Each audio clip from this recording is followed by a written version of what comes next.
Hello everyone, I think we are live. I'm gonna wait until I hear if audio is working while I unclog this tube of paint.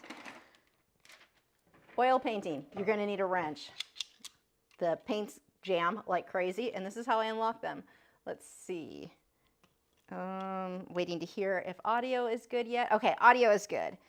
So tonight we are working in oils. This is going to be the first one-shot painting of that didn't come out right. The first time I've done a live stream where the whole painting will be done in oils in one lesson. So I'm working on an 8x10. This is a Frederick's watercolor canvas board, and you might be thinking oils, watercolor. It is very smooth. I will say a regular canvas board from Frederick's I would probably go with over this or one of their oil primed canvas boards, but it's what I had. So if you're going to be painting super thick paint, then you want a canvas that has a little bit more tooth to it than this. I'm going to put my layers on pretty thin, so it'll be fine. And I'm going to start with putting out my colors. I am using Payne's Gray first, so we'll throw that down. It's kind of a greenish gray color. And with oils, you really don't need that much. A little bit does go a long way, much more so than what you get with acrylics. And let's get some phthalo blue out. You can use any color you want, and you can start with any base color. Now this one, I do want to show you the color. I'll probably have to adjust. Nope, that is really orange. That is not what it looks like. Mine is more of a reddish, like a really bold reddish tone. I'm gonna see if I can fix that in just a moment so you can see the color. But the reason that I've put out, or that I started with this bright base color, is I want for this design for that background to peek through, so it's almost like this flame inside the bird. Gorgeous look, a look I love. You can use hot pink, looks great. You can do this with like any bright color will work, but the point is you want something bright that's going to show through for this technique and this style. And that is cut off a little bit there. Okay, we've got some white. I'm gonna need more white. I don't have enough of that out. Let me go grab that. Hi, bad cow. You stay. I'm pretty sure I have enough black, because black, that Weber's Per Malba black. So the paints that I'm using, these are all either Grumbacher. Oh, also, if you're watching live, the supplies in the video description are apparently acrylics, because I forgot to fix it. The supplies for the oil paint, the link in the video description will take you to my website. Those should be the correct supplies. If for those, when I edit this, the supplies I'm using are listed in the video description. It's like I'm jumping ahead in time. Okay, let me put out some more white paint. And I use, for the black and white, Weber's Per Malba. This, I absolutely love. These paints are just, they're so good for oils. Like the white is more opaque, the black gets super, super dark, so you don't get that kind of grayish tint where it's muddying up with the other colors, and for oils, I love that. And then the other paints that I'm using are a combination of Winsor & Newton Artist Colors and the Grumbacher. Their paints are really nice. The Grumbacher, and so before I get going, I see that, Kristen, thank you. Oh, boys are gonna be excited. The difference of the paints, you may also have Winsor & Newton Winton color. Now these are the ones that I usually will link in the video description. They're a student grade paint. They work just fine. Most of the colors are light fast just fine. The big difference is that the better paints typically have a more buttery feel to them. They're much softer, whereas the Winsor & Newton Winton paints, you're going to be spending a little bit more time thinning that down with your mixing medium, because they are kind of firm, like too firm. But before we get going, we have Kirsten. Why do I always get your name wrong? Kirsten, because I can't read, that's why. Said, before you get started, love for the doggies. Okay, let's see. They know. Look at Gibson. How cute are you with your tilty head? Would you like a super chat? Yes, you could come get a super chat. Dear God, I have the cutest dogs. I know, that was very cute. We've been working with, thank you for sneezing on my arm. That was less cute. We have been working with Wade, who chomps too much. He has to make eye contact to get his treats now. Let's see if we do it. Wade, no, no, not you, you're done. Wade, look at me. You're not doing it. Wade. Well, you're not looking at the treat. Maybe the lights are weird. Maybe he's trying to look at me. I don't know, good enough. We'll call it good enough. Okay, go lay down, sirs. Lay down. Yes, you're a good boy. Lay down. Down. Oh, we're being good boys tonight. Look at them. Well, kind of. Cow, lay down. Yes, yes, you're the cow. Down. Wade. or just completely ignore me. Okay. But anyway, that's kind of the difference on a lot of these paints and why you might choose some. And there are, oil paints can be very expensive to get started with, but they don't need to be. I can get somebody started with oils for about the same price I can with acrylics. It's just, you don't need to run out and buy the most expensive paints. Like I was saying, the Winsor & Newton Winton colors, they're fine. They're hard. You're gonna have to spend some time softening them with your mixing medium, but it's fun. Like, I still have some that I use because I can't bring myself to throw away perfectly good supplies. So I'm going to put in the middle of my palette here some liquid, and this is what I thin, it is clogged, so it's too thin coming out. This is what I thin my paints with. I may need to put a little bit more, we'll see. And liquid is a fast drying medium, so what I paint tonight will pretty much be dry by tomorrow. Now, for those of you who bid on this, this is available if you're within the US, you can bid on this painting.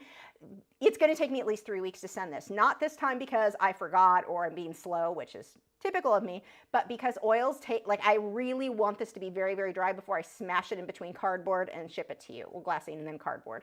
So that is just the nature of making sure everything is completely dry. And what else do I have to, I think that's it. Can I get started? So I'm going to be using brushes. Now the brushes that you choose for oil paints are going to be a bit different, and I'm going to be talking a lot about the difference between oil and acrylics because I typically teach in acrylics, but we'll go over some of the difference between oils and acrylics. One are going to be the brushes. I generally want a brush that is going to be a bit more firm. You can see that's got a lot more spring to it versus, let's see, one. Can you see how bendy that is? Look with the oil. See how much more firm? This one's much bendier. With acrylics, it's a softer paint, I want a softer brush.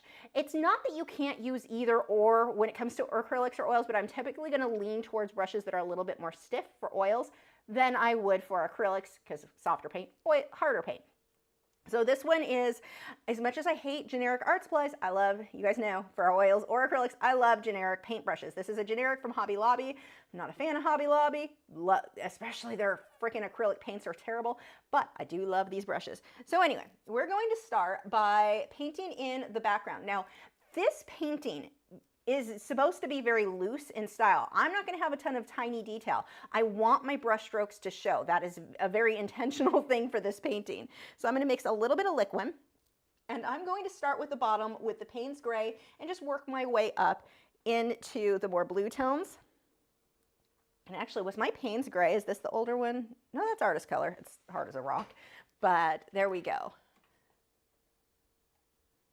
And if you have any questions, go ahead and leave them now. I'll be answering those at the end of the live stream. Oh, I did want to fix really quick, see if I can fix the color on this, because that is very, very different than what I'm seeing. This is one of my poor life choices. It's an extra cup of coffee. I don't normally do that. Okay, let's see. I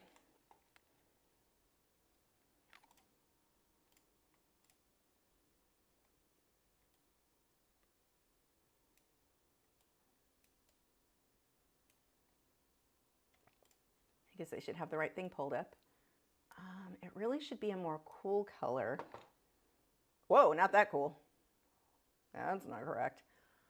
I might just not be able to capture this color quite right. I'm surprised at exactly how, like that is a much warmer, like almost yellowy orange, and that is certainly not what it looks like for me. Yeah, okay, maybe we'll just desaturate a little bit and see if that helps.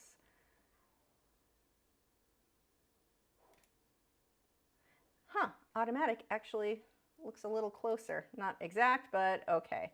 I think that the cameras just do not like this color, so let's go with that for now and see what happens.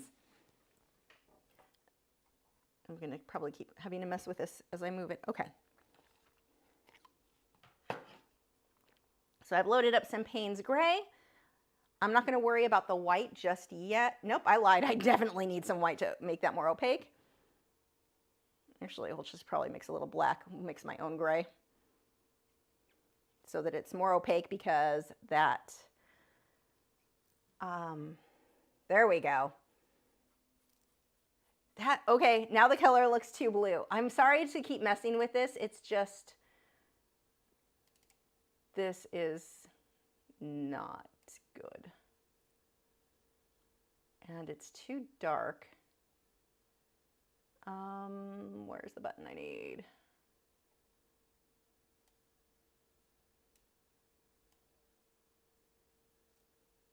That looks nothing. I need to get this closer so those of you who are following along can see the colors that I've got more. Not that yours has to be exact, it's just that this is very, whoa, there we go. Okay, wow.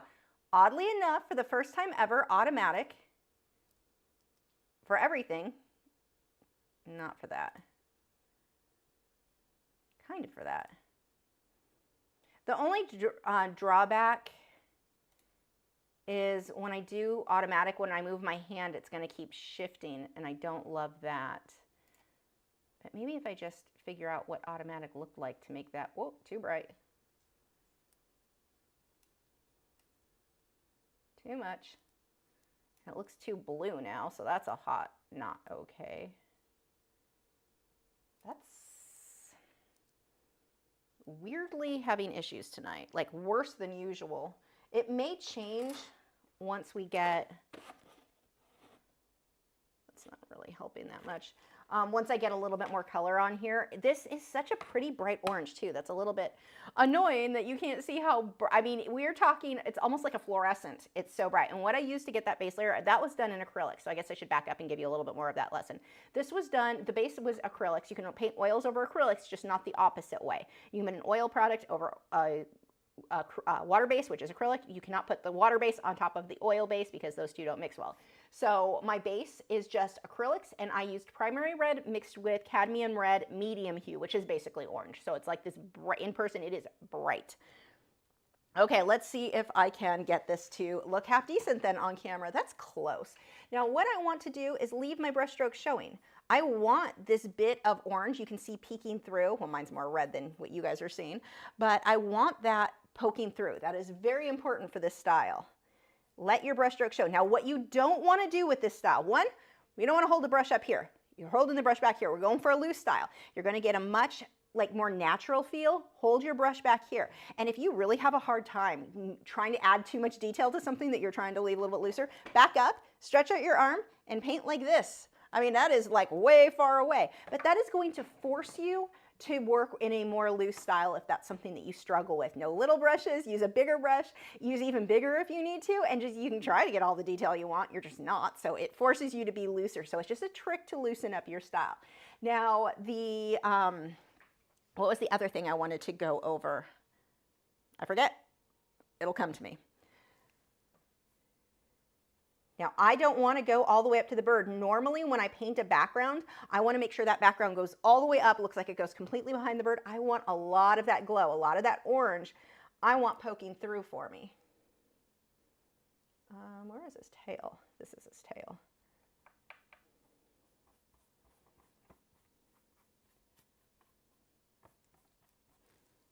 And this is just my black and white. I did put Payne's gray in it, but it was too, I didn't realize that Payne's gray was that translucent, so I don't want that. I wanted it more opaque, which is why I just mixed my own with the titanium white and Mars black. Or I'm sorry, that's just the Weber's Primala black. As I get down here, same thing. I want some of the orange. Don't cover it all. I would rather you not cover enough and then go back and cover it as needed than to cover too much right now. I mean, you can always wipe it off if you need to, but I'd rather not. I have not tried the Rosemary and Company brushes, but I have heard of them. So again, just mixing a little bit of my black. Black is going to take over the white, so I want to do that a little bit more slowly. And I'm going to start pulling some of my phthalo blue in now, but I don't want it that bold, so I'm going to be mixing a decent amount of black and white into it to give me more of a grayish tint. There we go. And again, let those brush strokes show. I want heavy brush strokes in here. Oh, that's what my other tip was. Don't do this. We don't want the same brush stroke in the same direction again and again and again. What we're trying to do, and I'm just mixing a little bit of my liquid in there to make that flow better, but what we're doing, we want back and forth in different directions. We want variation here. See how I'm twisting and turning the brush, flipping it over?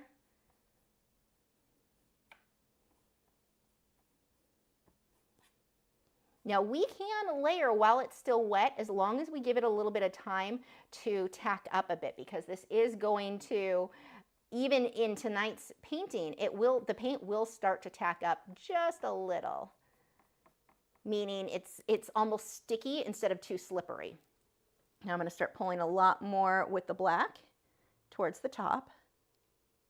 Looks like a little bit of red from the palette got mixed into that, which is fine.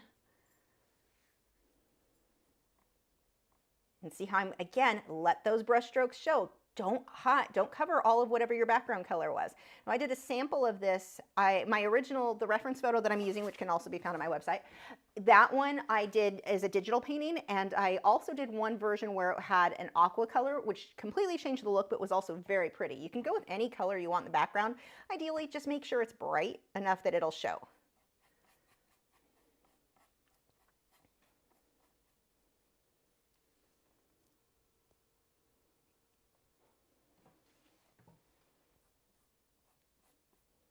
You know, I want to make sure, that's the big thing right now, make sure I don't cover too much of the orange. And it's so hard because normally when I paint, I'm trying to make sure I cover that background. Not with this style. I can even pull some down here. Don't repeat the same brush stroke though. Some are smaller, some are longer. And like down here, I want it to be lighter. I'm just going to put some white on top of that and let it blend in.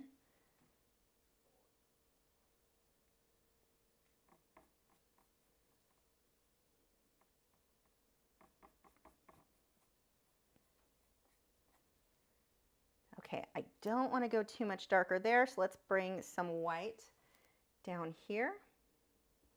Again, letting those brush strokes show, just different directions.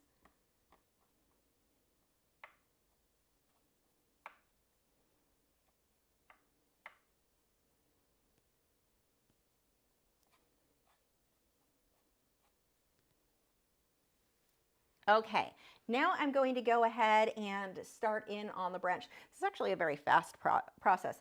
I'm going to pretty much be using the same colors, just lightening them up. But if you need, so I don't need to clean my paintbrush at this point. The next bit of supplies that you absolutely need are going to be Viva paper towels. You either want to use an old t-shirt, an old rag, or Viva paper towels. Your normal like Bounty, while I like for everyday household chores or for acrylic painting, I prefer Bounty. But with oil painting, using a Bounty paper towel with oils would be the equivalent of trying to dry your paintbrushes off or wipe paint off with like computer paper. It does not work well. It doesn't play nice with oils. You want Viva if you're going to use a paper towel, or an old rag. And some people will say that those blue towels, like that you use in shops and stuff, that the paper towels, but they're the shop ones, that those, no, it's still not as good as Viva. They are better than Bounty, but not great. Trust me on the Viva thing. I'm not a huge fan of those paper towels for anything else, but for oils, they are a must.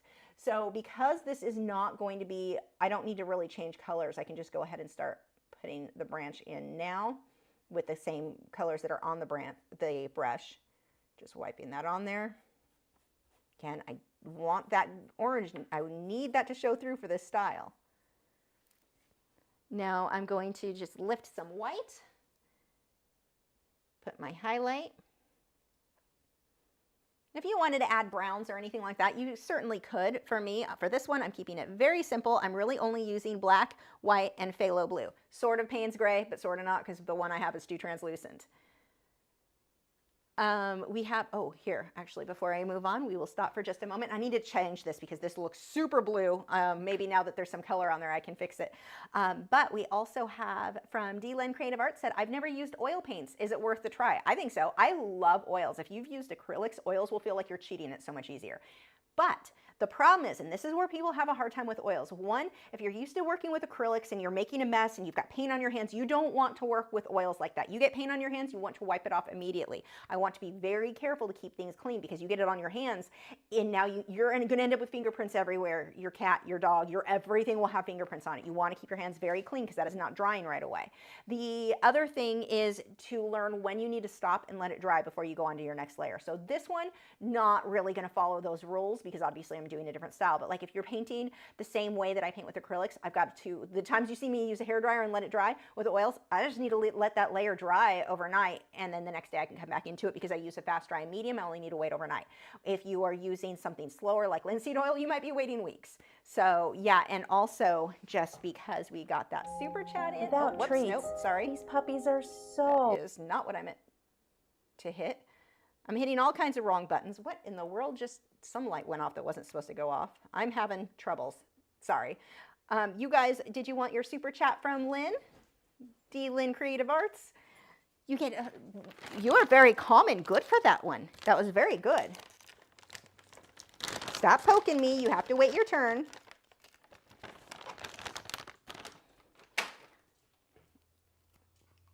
You've got to make eye contact, Wade. Wade. No, you're done. Wade. Good. That was very nice. You already got yours. Okay, boys, go lay down. Down. Down. Gibson. Thank you for the, I can't say the word, but thank you. Lay down.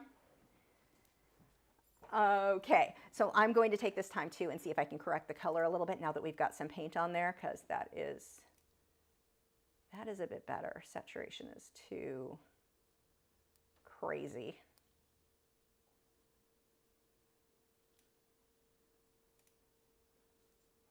It's closer. Pretty close. Close enough. Close enough, I think it works for the lesson. Okay. There we go. Back to work. Okay, so, and I can come back through once this sets a little bit. I want this to tack up so I can get a few more brush strokes in there, but it'll hit a point where if the paint is still wet and you're not letting it dry, or at least in my case, I want to let it tack up a bit, then you just start creating mud. And that's the problem that a lot of people have with oils, or the complaint that a lot have, is that they just created mud. Well, yeah, you kept making too many brush strokes in the same area that was still wet, and you just mushed everything together. So if you can get used to that, to when you need to stop and let it dry, I think it's one of the easiest mediums to really get good at.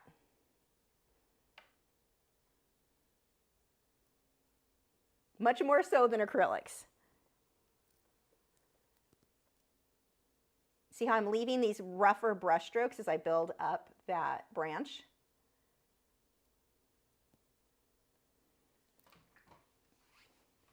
And now I'm going to wipe that. So I'm just going to take my paper towel. These are actually used from what I was painting last week. It should be dry enough, and go ahead and wipe that off. And I don't even need to reload the brush, or like I don't have to rinse out the brush. I can use what is on there. I don't care if some of the grays mix in with it. I do want a little bit more black though. Now the Weber's Permalba Black, it takes over. Like it is dark, dark. So you have to be careful when you load that. If I were using the Winsor & Newton Black, I don't find that it gets that dark. Like it's too muted for me. I don't like it. I never buy it.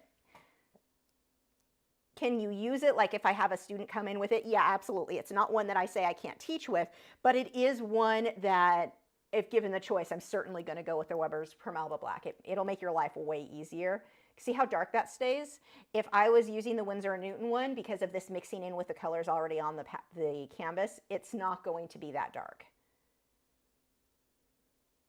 Now, some people may prefer something that's more muted, but this is my preference for sure.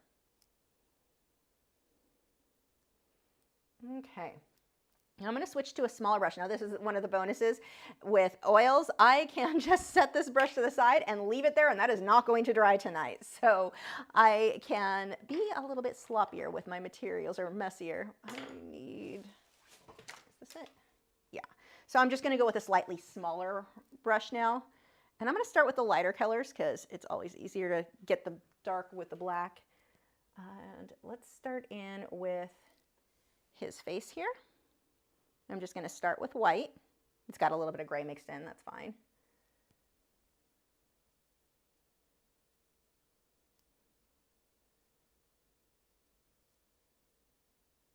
And same thing, I'm just letting some of that orange, little bits of that are going to keep showing through. And we've got some white on his chest.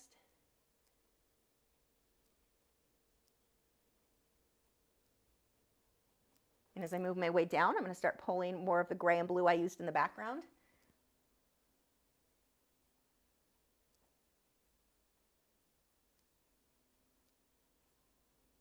So we get that nice shadow.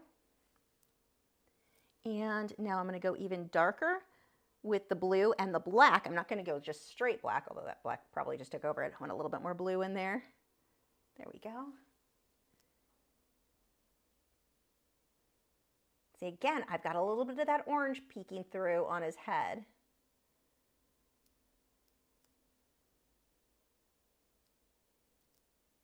And I'm going to use this brush for even the beak. Even though it feels big, this is one of the ways that you're going to force yourself to keep things very loose.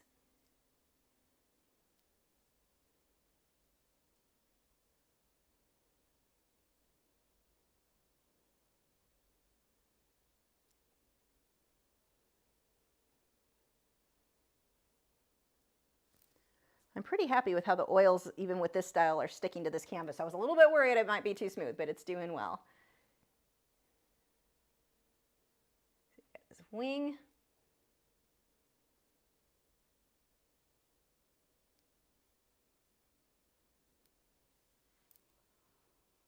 Now the only brush I'm going to switch to a small brush for is the eye.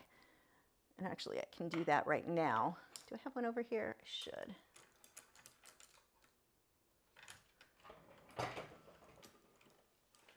That'll work.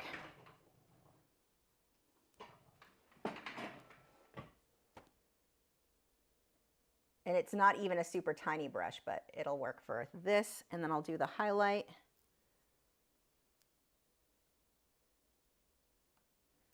Good enough for now. Okay, back to, now we've got everything blocked in. Now we just start refining things. Where maybe is there too much of the orange showing through that might need to be toned down a little? Like some of these are big chunks, bigger than what I want.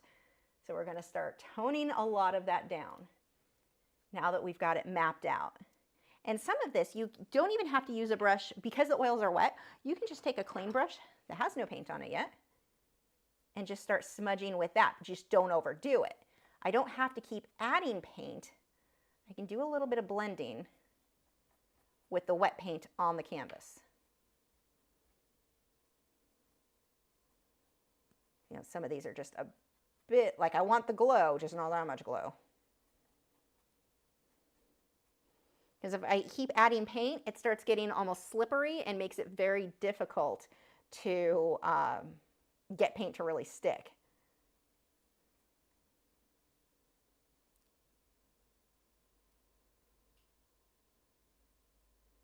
Now, right now, everything looks a little bit fuzzy. We're going to certainly be doing some detail work a little bit. Once they get a slightly softer look here.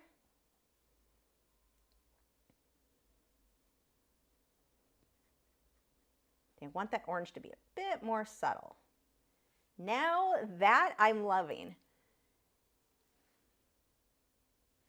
Okay, in this brush, again, all I did was just slightly blend what was already there. Just soften a few of these brush strokes out.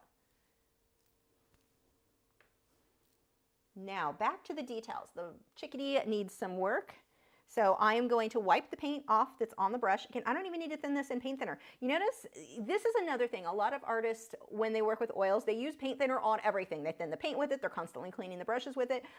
I usually use it to clean my brushes at the end. I use way too many brushes, but I'll have 10 or 20 brushes out and I've got a set of brushes that I'm using for my light colors and a set for the dark, and I don't even have to rinse in between because I just wipe off the paint and it makes it easier. So let's go ahead and pull some blue. We want some highlights with that light blue. Maybe a little bit more white.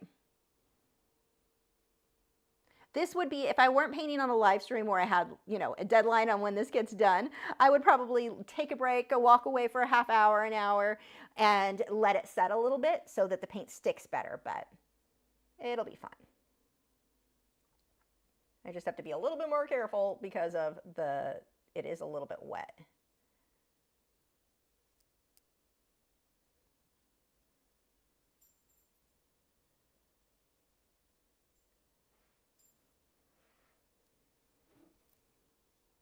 And I'm putting it on a lot thicker now. I'm not having to add as much liquid because there is already liquid on the canvas mixed in with that paint. That canvas is perfectly wet. I don't need to keep adding liquid from my palette at this point. So you have to put that paint on pretty thick in order for that to show.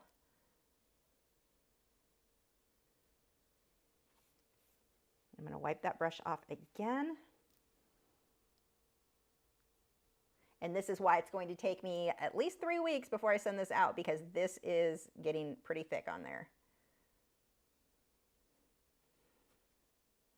Now, what happens if something goes horribly wrong? Wipe it off, do it again. Now, then I use a little bit of paint thinner to wipe it off with a paper towel if you need to.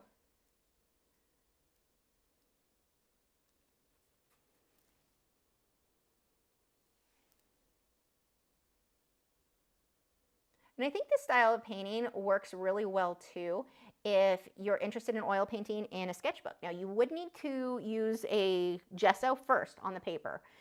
Use a heavier weight paper, gesso it, and then you can oil paint. This style is so great for that, for these quicker little studies. So I'm just holding the brush to the side, getting the detail that I want there. Same with the eye.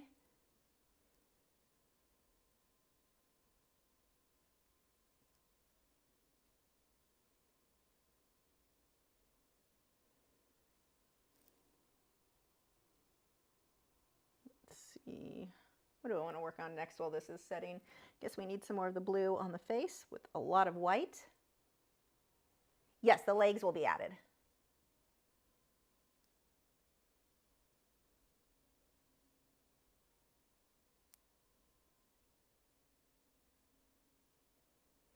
And the big thing, don't overblend. It's going to be so tempting because like a few brush strokes, it looks so good. And this is what I used to see with students all the time when I worked in person with them, is they would do a couple brush strokes. They'd get to this point and go, oh my gosh, it looks so good how it's blended. So I'm going to keep blending. And it ends up just being a muddy mess.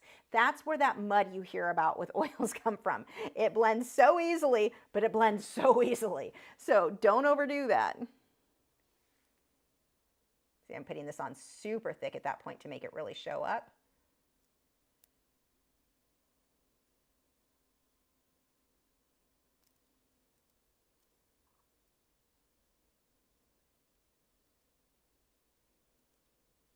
And I'm going to switch back to the small brush for the feet. I'm just not completely done blending. Yeah, I'm probably done with the body enough. At least that portion I guess I can use the small brush. So I lied. I'm not just going to use the small brush for the legs, but here's the thing. I want to keep a soft look. If I hold the brush up here like I normally might for oils or for painting detail, I'm not going to get a loose look. I want this to be loose. Well, loose. Keep your hand back here. And hold. If you're struggling, back yourself up. Paint it from a distance. We just want to get the hint of the feet, the toes.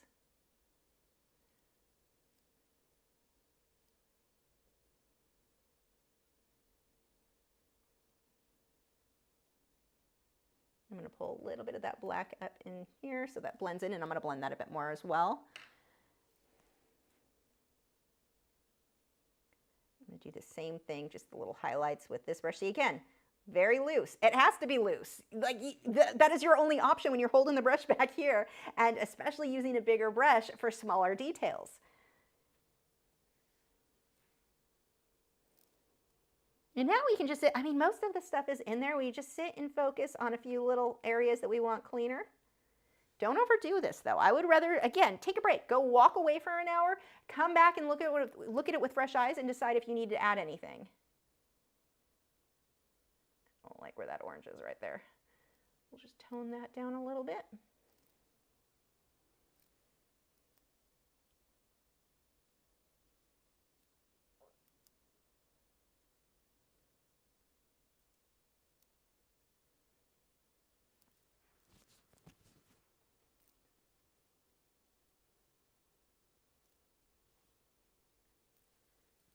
Need to get a little bit of shading on his cheek.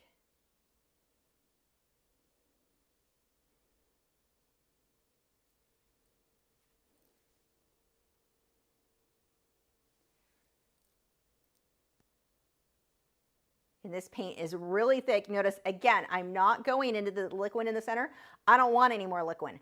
too much liquid is on this canvas. I keep adding more, and it's just a slippery mess of things not sticking. I want the paint to start feeling sticky at this point, to start setting. And it's not that it's dry, but it starts getting sticky enough that other layers can stick on top. But I keep adding liquid, it's completely slippery.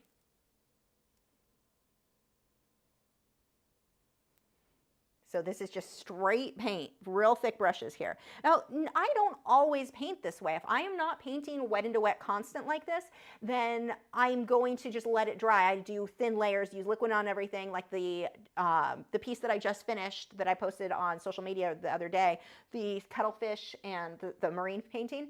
The oil painting layers, very, very thin. Everything was thinned with liquid.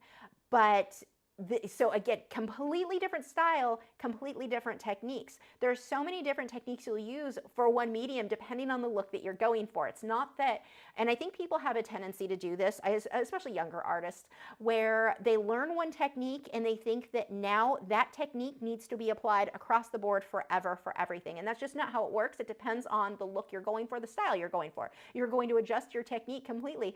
These brush strokes all over the place are not typically how I paint with oil. Like when the cuttlefish one that you saw, the marine one, I posted on, I think I posted it on all the social media platforms I use this last week. And none of it was this thick, but completely different style, so different techniques are used. It's not one style fits everything or one technique fits everything. And I see that a lot, where I was talking about that on this week's email newsletter about unsolicited advice, but you have people, especially those who went to college, and not everyone who went to college for art is like this, but so many that are like this, they happen to go to college. So their college professor told them something, and they think that that is a rule for life for everything related to art, and that's just not how art works. You've got to be willing to experiment and try some different things. It just depends on the style you're going for. And I don't want to overdo this. That's going to be a concern on this one, is to make sure you don't do too many brush strokes. We're keeping it pretty simple here.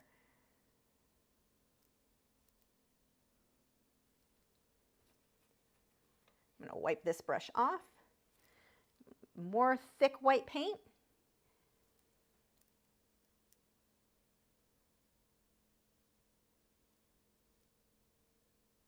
There's a nice little fluffy cheek there.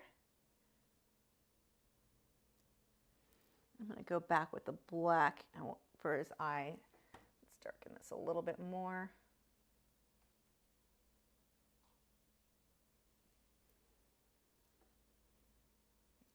I'm so tempted to sit and do detail with that, but see, that's what I mean. Put it down. You got a couple of spots that I can do the little detail, and then put it down. Go back to your bigger brush.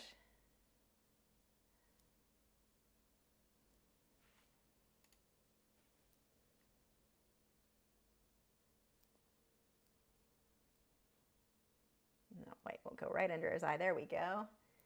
I'm going to pull the black a little bit higher under his cheek as well. So it's not that I can't sit and fuss over things. It's just that it's a loose style. So I still want the dark areas in the right place. I just don't want to sit there painting every little perfect feather. This style will also really help you to focus on your values, because we have a tendency to depend on detail too much, especially when we're new. We depend on detail for perfecting everything in our art or defining things. And we really want to start working more on, that's one of the biggest weak spots for a lot of artists, is working on your values more. And this will force that, because you are not dependent on details. I don't like how dark that is. It's a little bit darker on camera than in person, but I want to soften that a bit. He's just about done. Again, you can bid on him. The link is in the video description if you want to own this cute little chickadee. Otherwise, I'm probably keeping him. I personally love this look. You'll probably see me do a few more live streams like this with the glow from behind just peeking through. Oops, I'm going to remove that chunk. And that needs to set for a second. I want to get a little bit more blue, but it's wet. I'm going to let it set for a second. We'll take this opportunity. Thank you so much, Moody Roan, for the, look, I'll say it, for the super chat. Thank you. The boys thank you too. Does this sound tasty to you? I can't get the bag open. Oh my gosh, my fingers stopped working.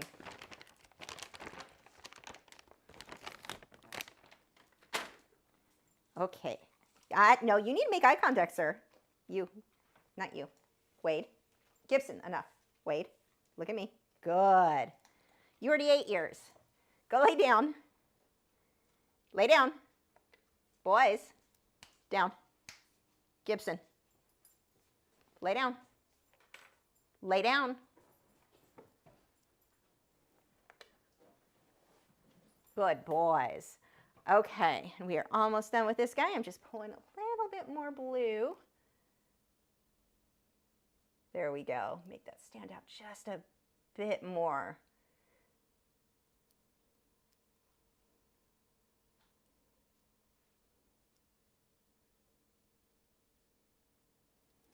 I'm going to wipe that brush again. Not a single time did I need to clean my brush in paint thinner to make this work. I just kept wiping the paint off.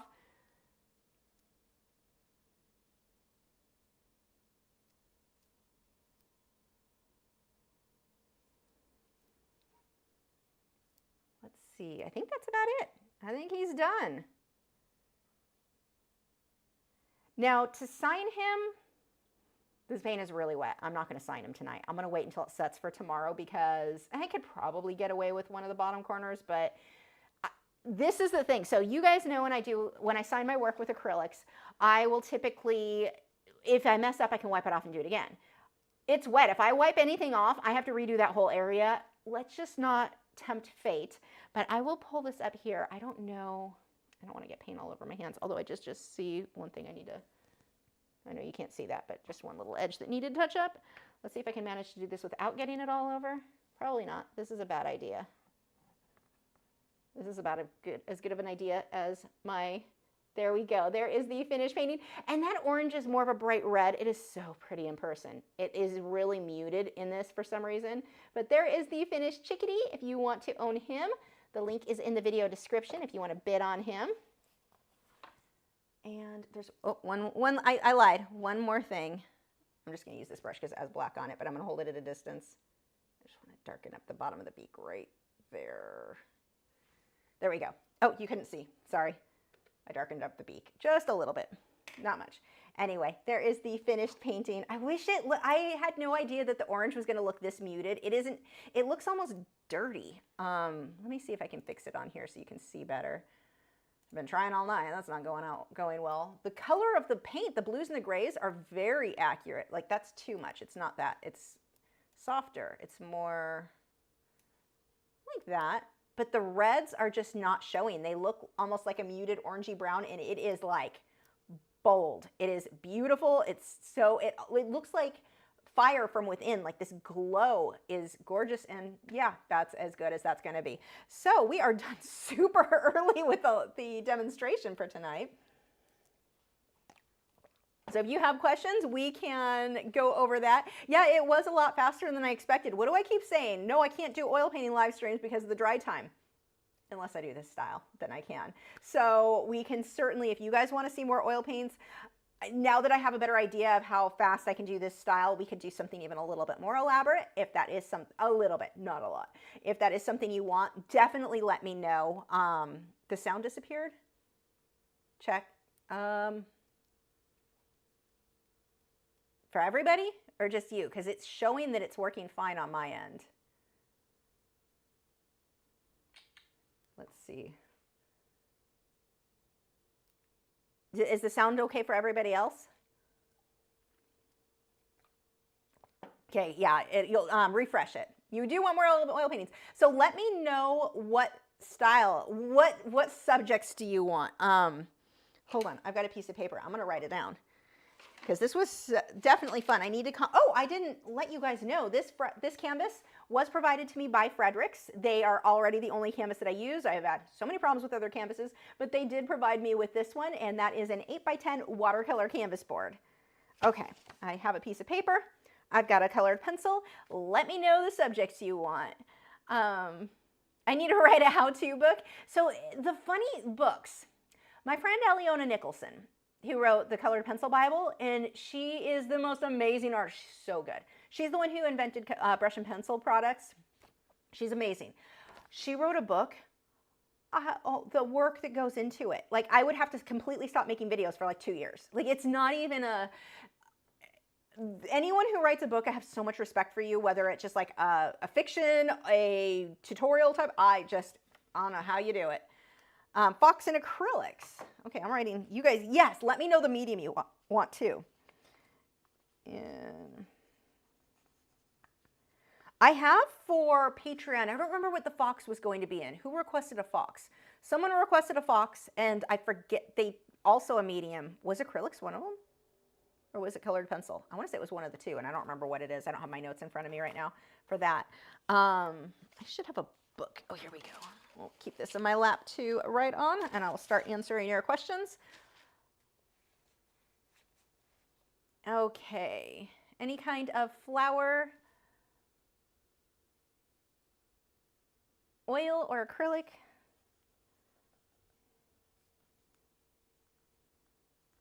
I'm writing all that down.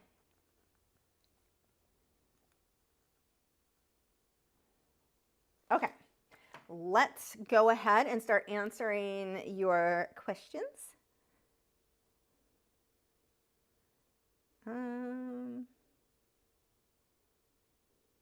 That's not it. That is our Patreon Discord. Here we go. Joseph on our Discord had sent me a thing. It's not on the Patreon one, but the bird that's moving its head side to side, those are parrotlets. We have one that does that. That's how he dances with his head. It's kind of funny that you sent that one because that is Nugget. Okay.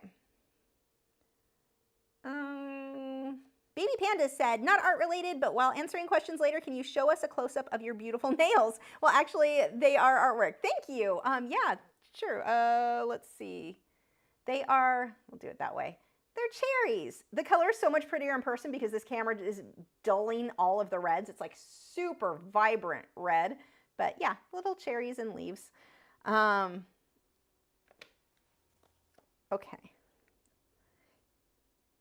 Jason, oh, that just jumped. Hold on one second, or I screwed that up. Jason said, do you have to plan out how you are approaching the lesson? Did you have to plan out how you were approaching the lesson? Yes, and actually in this one, I did a little bit more planning than I usually do. I did an oil painting, a digital oil painting, so it's not really an oil painting. I used oil painting style brushes so it would blend, but my reference that I have posted over my website, that was done digitally. I wanted to make sure, I wanted to see about how long it took me and to make sure I had the feel for what I wanted this to look like.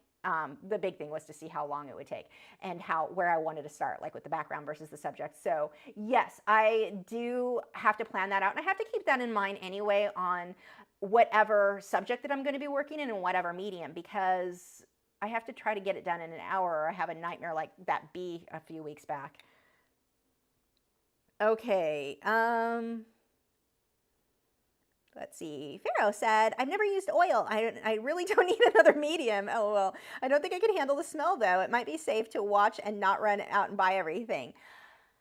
It doesn't so it does have a smell. I can't say it doesn't have a smell, but if you've ever experienced somebody oil painting, it may not be the same as what I experienced. And the reason for that is if they are using any type of turpentine, terpenoid, anything that is not either Mona Lisa odorless or Gamsol, any other paint thinner, the odor is headache inducing, horrible, horrible. Like, I cannot even handle those.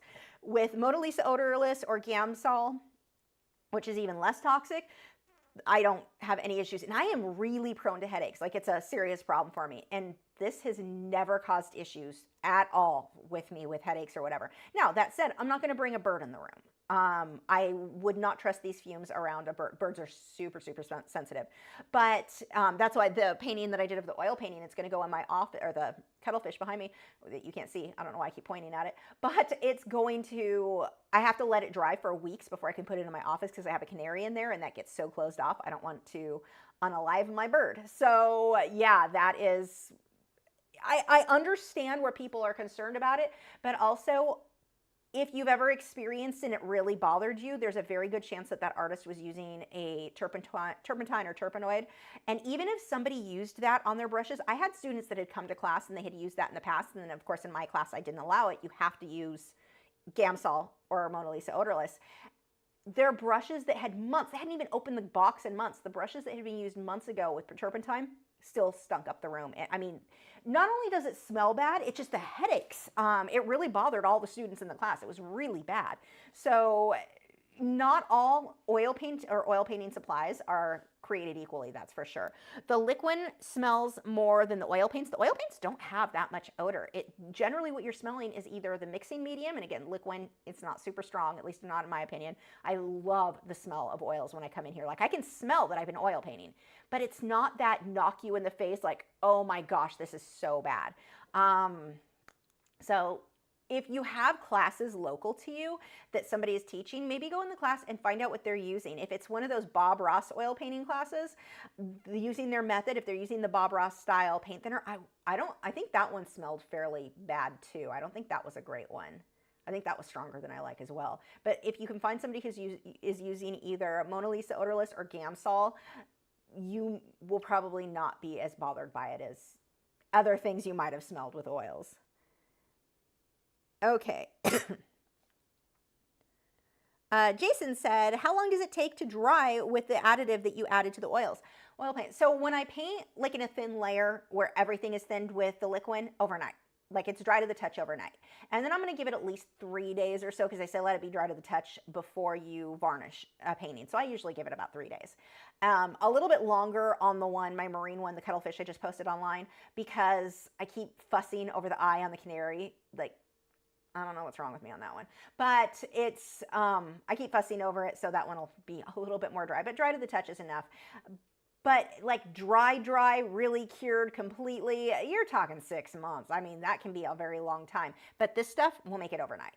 It just depends on how thick you put. Like where on this guy with the white, I was putting it on really thick. That's going to take a lot longer than everything else to dry because I didn't have a lot of liquid in it. And actually, as I'm sitting here looking at this, I can see, oops, not the palette. This area here, I don't like some of these brush strokes. I just want to soften out a couple of these. So this is what, all of that's still wet enough that I can blend if I need to, if I see an area that just, I didn't like how wispy that was. Okay. But yeah, for how I paint normally, overnight is the answer to that. It just depends on how thick you're putting it on and what other stuff you're using. Brittany said, how do you keep your dogs and or cats from getting on your artwork and art supplies? So I don't have a cat anymore. They eat my plants. It is not a fit for me. So I did not get another cat after my last one. That was many years ago. The dogs, stop chewing your foot, but it's itchy. They don't, everything is out of reach of them. Like they can't get to anything. Wade did find a tube of yellow, was that oil or acrylic that he found? I don't know. My carpet has yellow on it. It's an area rug. He got yellow all over. But lids, like if you look at my palette, this palette has a lid that completely, and this is what I got. Actually, the reason I got this is back when I did have cats. I can completely seal that off. It's like a big piece of Tupperware. So whenever I wasn't painting, I would put that on there and the cat could walk across it and it wouldn't matter at all. Like it kept everything clean. But the paintings are all up on an easel, or I will often put them in my shower because I typically take baths. So my shower is right now being used for orchids that are being rehabbed. But yeah, it's, so anywhere where you can close it off that it doesn't get first. So like an oil painting, this needs to stay at least a day on my easel so that it doesn't get dog hair in it. Then I can move it off to the side on a table flat and it should be fine. And if it gets a dog hair on it, I can wipe it away. But this is so wet, it needs a day to really be left alone. You can put, if it's an oil painting, I used to get a big box where I could set the painting in it, like, and close the lid. And then I could lift it up and move it and nothing's falling on it, and stick it like a large shoebox type thing. With all our Amazon boxes now, you've probably got plenty of sizes for Amazon. Save some of those and you can put your wet paintings in those and you don't have to worry about your animals getting into them. You can put it out in the garage, whatever, so that the animals can't get to them. But with me, with this room, the birds don't come in here if I've been oil painting or anything like that. I don't want them into any oil or acrylics. I don't want them in the paints or with the fumes, as not worried about it as I am for myself. Birds are just too sensitive, so that they're gonna follow somewhat different rules, especially given they would just fly to where, like I can't just put it up, they'll just fly on it. So they will not be in here at all. But yeah, boxes and lids on stuff is how I go there. Let's see. Karen says, I have a question that is not necessarily oil or acrylic. How do you make the Chickadee, in this case, look like it has not been glued on? I have a few. So this style is a little bit different. This isn't super realistic, but one tip, when you want to make it look like, I know what you mean, like it's a sticker and it was just stuck on. You want to make sure you're using the colors that you used in your background or what you want to use in your subject. So let's say you decided you wanted a purple night sky as your background. Then you need to pull those purples into the Chickadee too. Even if the reference photo doesn't have purple on the Chickadee, it does now. It needs to now. You need to pull whatever colors in the background onto that. You also typically don't want, I mean, this is a little bit different. You typically don't want around the edge like we've got here. Why do my lights keep deciding to go off? But you don't want your edge like an outline, a halo around the edge here. This case is totally different because it's a different style. I do want my edges showing. But normally, or even here, see how I've got this straight line? I don't like that. Break that up. That should not be a straight line. I want some glow, but I don't want just that harsh line that I had there. But you want to make sure that whatever colors you've got in your background are pulled into the subject. That is going to make a big, big difference on making it feel like it's a part of that. The other thing is, do not outline your project. I've seen that happen a lot where people take, whether even my old stuff, you'll see everything with a thin, like super thin, but there's a thin black line on everything. I went through a phase of that like 20 years ago. But I got really good at thin lines, but they were thin, still lines. Don't outline stuff. But so use the same color in your background into your subject, pull that in, even if it's subtle. I mean, this is pretty extreme. You can go more subtle, but definitely, yeah, that would probably be my biggest tip. And then making sure, because sometimes when people paint the subject after, or the background after, they don't make it look like the background goes behind the bird. It makes it, it's almost like it's two separate areas. It's two separate. Make sure some of that, even in this style, I've still got it going behind the bird in some areas. Will I put a varnish on this painting before it's shipped out? I will. This one is going to be varnished by with Gamvar, so it's a high gloss varnish, beautiful varnish. And it will, yes, this one will be varnished and it'll be ready when it's dry. You'll just pop it. It's an 8x10, so you just take any frame. The nice thing with these, with the canvas boards, a normal canvas, a stretch canvas that has, you know, the 3/4 inch or 1/2 inch stretcher bars, you need to do an open frame that's like made for that. These are flat, so all you need to do is go get your standard 8x10 that has a glass, like you get it at Walmart, get it wherever you want. You don't have to go to an art supply store. Cheapo frame, just some 8x10 frame you like, pop the glass out, pop this in its place, done. It's so easy. These are the easiest things to frame. So it will be varnished and ready for you to pop into your frame of your choice. Yes. Okay. That was a really good question.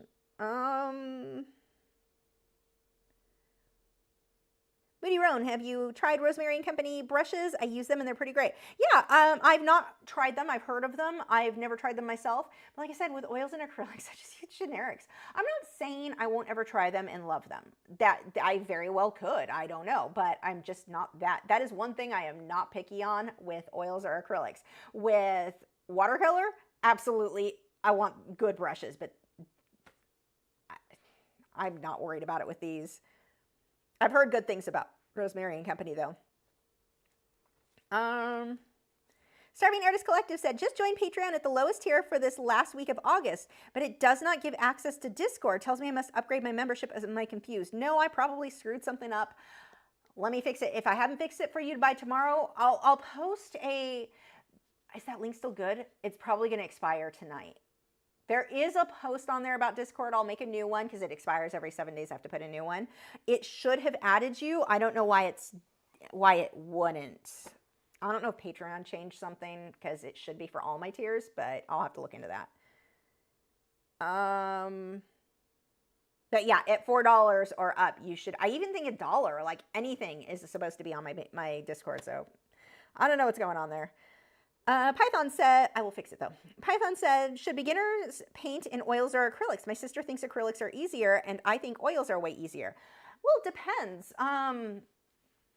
Oils are easier. if I have the choice, if somebody comes to me and they say, I don't know if I want oils or acrylics, let's say, first I ask what they're interested in. If you're going to get into portraits, hands down oils. Hands down oils. If you're doing animals, wildlife, either works. If you like so much tiny, tiny, tiny detail, like what I do with my marine life with all the little details and corals, I think I like acrylics better because it dries faster for that.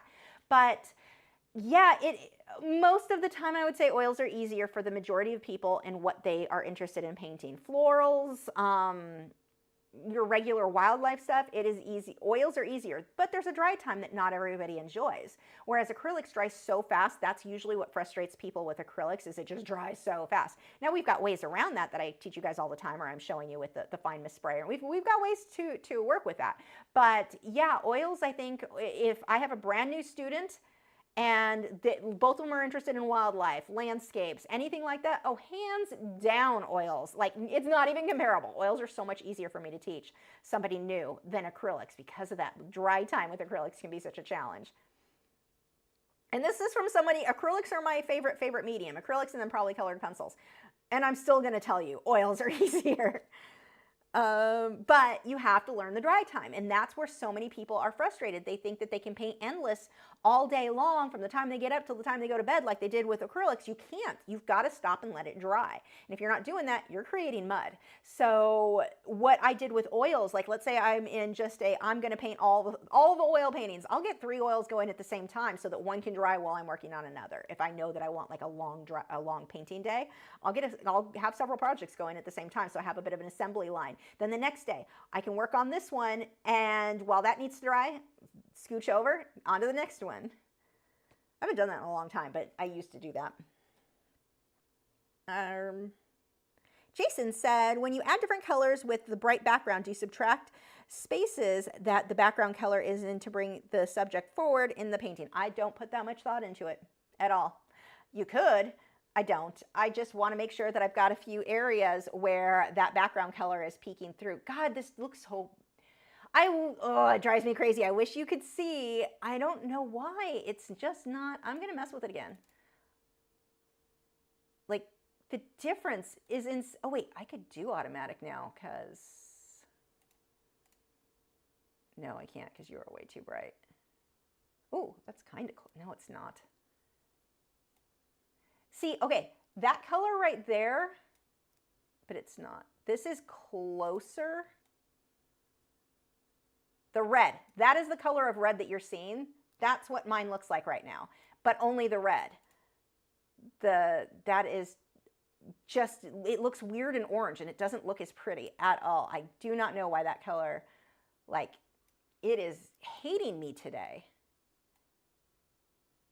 This is accurate for the paint, the oil paint, but not the red. That is so weird how much it is just not wanting to be accurate at all. Which sucks because somebody's probably going to miss out not bidding on it, not realizing this looks that good.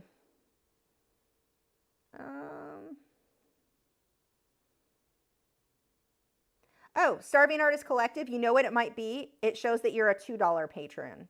$2, maybe I do have it set for $4 and up, but it shows that you signed up at $2. So that might be the problem with Discord. Maybe I did change it to 4. Okay.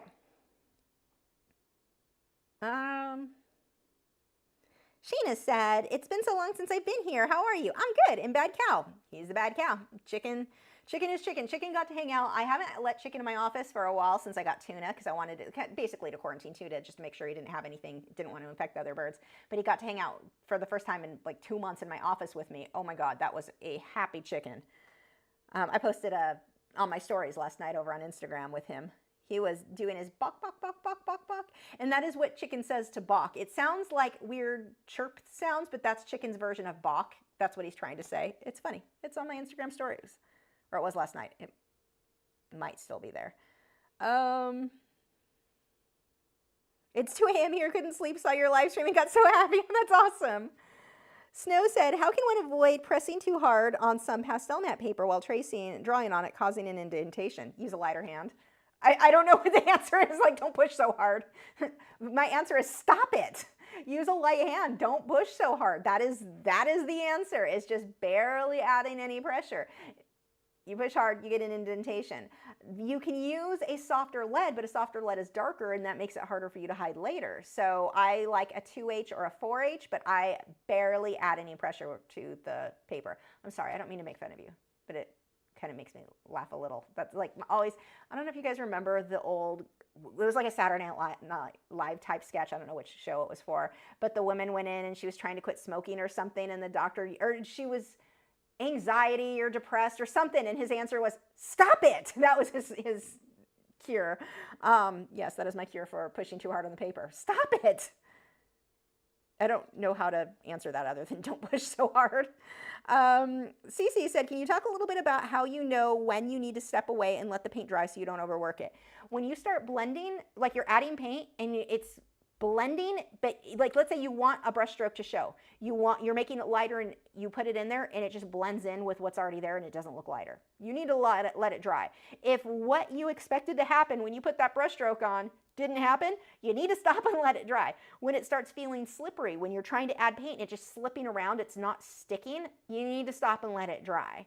So those would be my biggest, when it just starts creating mud, it's just all mushing together instead of like, oh, I put a brush stroke and it should be lighter. Oh, it didn't come out lighter. It just looks like what was already there. Stop and let it dry. I mean, sometimes it just means you need the paint, like the white paint, the lighter paint to be thicker, but usually I would just say, let it set for a bit. And it might tack up for you in an hour or two. It might not take that long to tack up enough that you can continue working on it. Angela said, if we wanted to start painting in oils, what would be the basic list of supplies you recommend we start with? I have a list over on my website, and actually the list that I have on my website that is not in this video because I'm an idiot, this is what happens when you copy paste too much. I copy pasted the acrylics, but the supply list for oils is on my website. The link in the video description that takes you to the reference photo, that should have my oil painting list that I used tonight, and that's a pretty good basic of what you need to get started. Usually with beginner artists, I start with a set of either the Winsor & Newton Winton color. If you want to spend a little bit more and get slightly better paint, Winsor & Newton Winton, or Winsor & Newton artist colors. They're softer, they're a little bit easier to work with, but either would work. I start students on both those all the time. Just get a set. And with oils, a little bit goes a long way. You don't need these big tubes. Weber's Permalba, the white and the black, come in these big tubes. I don't like, by the way, the other Weber's Permalba paint. I hate their paint. I love their black and white. Their other paint smells horrible. I don't even know why. I don't know what pigments they're using. They are just, whoo, not okay. But, yeah. Oh, Chickadee got a house. He has a bid. He's not, oh, you're not going to live with me. Yay. What was I looking for? Discord.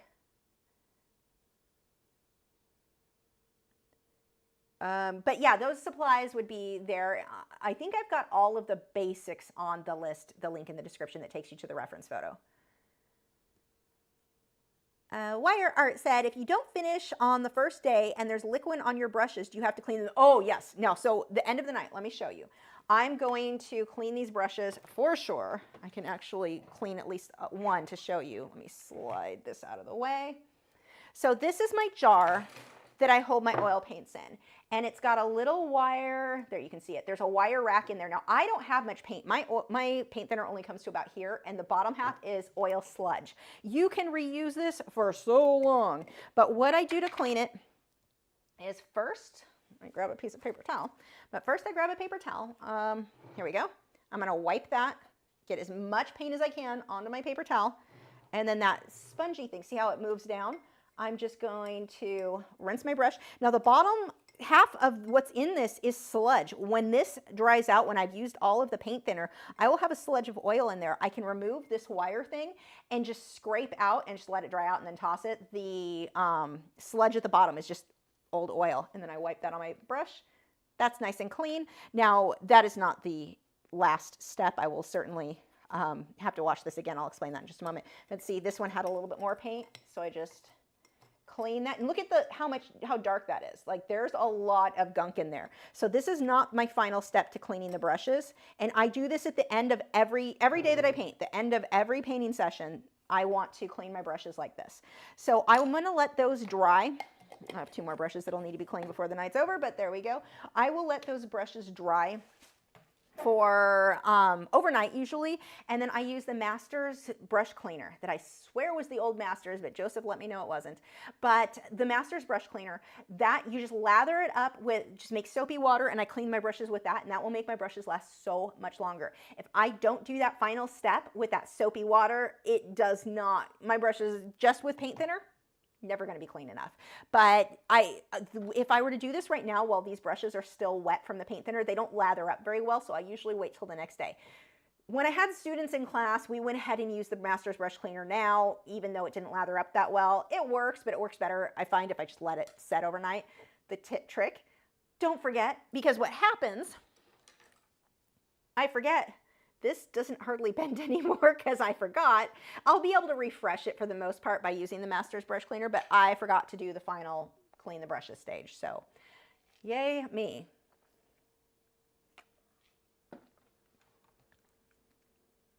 Okay. But yeah, you're not going to leave those overnight at all. Like, they get cleaned every single day that I'm done painting. Carolyn said, before pan pastels, did you use colored pencil over watercolor very much? When I was younger, I didn't for a long time. I didn't actually really get my good watercolor set until maybe 2 years ago when I started using them more. But when I was younger, I did, and then I stopped. Yeah, I really didn't do a lot. No, I take that back. The only mixed media I did for most of my career was airbrushing the background and doing colored pencil for the subject. That I do have a lot of work that I did. I did that the most. Let's see. Tamara said, how about Wade and Gibson surfing on dolphins in acrylic? Yeah, I don't think I'm going to do that. Snow said, is it okay to use the same brushes that you use for different media? Well, it depends on the media. Watercolor and Inktense, yes. Although Inktense, I can be harder on the brushes than what I want with watercolor. I'm going to be more protective because those are my nicer brushes. Inktense aren't as picky. Inktense, I can go back and forth between my Inktense brushes, which are a little bit softer, and my acrylic brushes. It doesn't seem to hurt anything if I go back and forth with those. I am not going to use the same brushes for oils as I do for acrylics. That doesn't mean I don't have the same brush in both sets. It's that your oil brushes are going to get really stiff very quickly.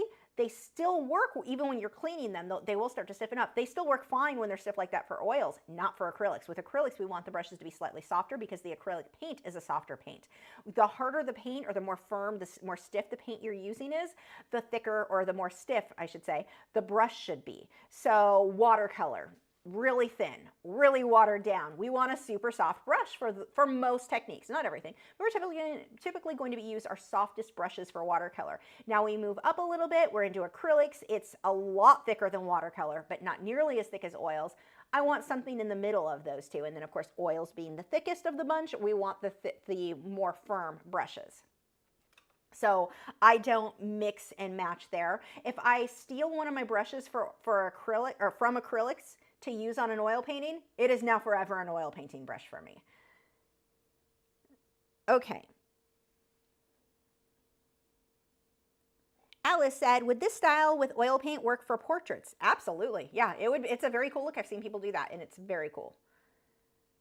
Baby Panda said, how about a flying squirrel in pan pastels and colored pencils or acrylic? I have yet to see a good reference photo for a flying squirrel. It would, yeah, I need to find finding the photo is the challenge. That is not something that I can think of that I've ever seen a good, like, not a royalty-free photo that I could use. Always the challenge. Art of Raven D said, years ago, a guy told me OMS was the same. All OMS was the same. He said I'd waste my money buying Mona Lisa and to use Home Depot, but I bought Gamsol last year. Truly odorless. I wish I didn't listen to that man. Yeah, it's not all the same. So one of the biggest difference that you're going to find with the different oil or paint thinners, or odorless or otherwise, is your flash point. So how hot does it need to get before it's flammable? Mona Lisa, oh, I can't remember. I want to say it was like 130, 140-ish, and then Gamsol was like 160-ish. It was something, there was like a 20-degree difference there, but they were both on the highest end. Like, they could get a lot hotter than everything else. The stuff you get at the hardware store cannot get that hot. Their flash point is much lower. And as that evaporates, it's just something about science and how toxic that is as it evaporates if you're in the room with it. Like, I've got a lid on this. If I'm not using it, there's a lid on it. I'm not sitting here huffing it. But if the lid is open and it's evaporating faster because of that flash point, like it's just, you're breathing in more of that. Like, no, just, that's a bad idea. Yeah, there are so many, how much you want to bet that guy got his degree at college and now he's telling everyone else how they need to run their art life. Can you tell I don't have a lot of respect? I've just seen so many nasty comments from people lately who try to like think that their opinion is valid because I got a degree in art. When I was in art school, my professor said this, your professor was an idiot and you're not much smarter for listening to him like he was, like it was gospel. Like it was just, woo. Yeah, that's why you keep getting me ranting on that. I don't have a lot of respect for most of the teachers in colleges anyway. There are a few that are amazing, and you guys who found them are friggin' lucky as heck, but most people are not as lucky as you were. Let's see. Python said, what are you I can't talk. What are my thoughts on thoughts? I can't think or talk. What? What are you... This is what happens when I have that extra cup of coffee. What are your thoughts on Strathmore brand paper? I use tone gray and tan for sketches, but is any Strathmore brand line of paper good for any finished art? Yes, Strathmore is fine. As long as it's acid-free, pH neutral, you're fine. Now, the colored paper, I always am curious what they're using to tone the paper with. Is that going to fade? I've heard people talk about things fading, but I also don't know. With the paper that you said it faded in color, how much light was it exposed to before that happened? Like, I don't know. I don't know the answer to that side of it. But no, Strathmore is like general is fine. In general, not as general. Starving Artist Collective said, just joined Zombie tier for this week, but says no to Discord, must upgrade. If fixable, will be great. Yeah, that's probably what it is. I'll get you the link and I think I can get you in anyway, but yeah, I must not have it set. My goal there was to keep out spammers, and I don't want someone joining just to like use that as an ad, because I've had people do that with other parts of my Patreon, so that's why I probably decided to go that route. Dealing Creative Arts said, question, is there a good starter set for oils you recommend in starter set? Oh, I think I answered that one, didn't I? The list that I have for this on my website. Or yes, if you go to the reference photo for this video over on my website, those are the supplies I like for beginners. Shayna said, I'm trying to do an art career, but I never seem to have time for general art, like just fun, create happy art. How do you find balance? Schedule. Everything is about having a schedule. And as artists, I get it. We all want to do I'm free to paint when I'm in the mood and when I paint what I want when I'm in the mood. You know what happens when you do that a lot? Netflix happens. In my case, World of Warcraft happens. Reading a book happens. All kinds of things, except the actual painting.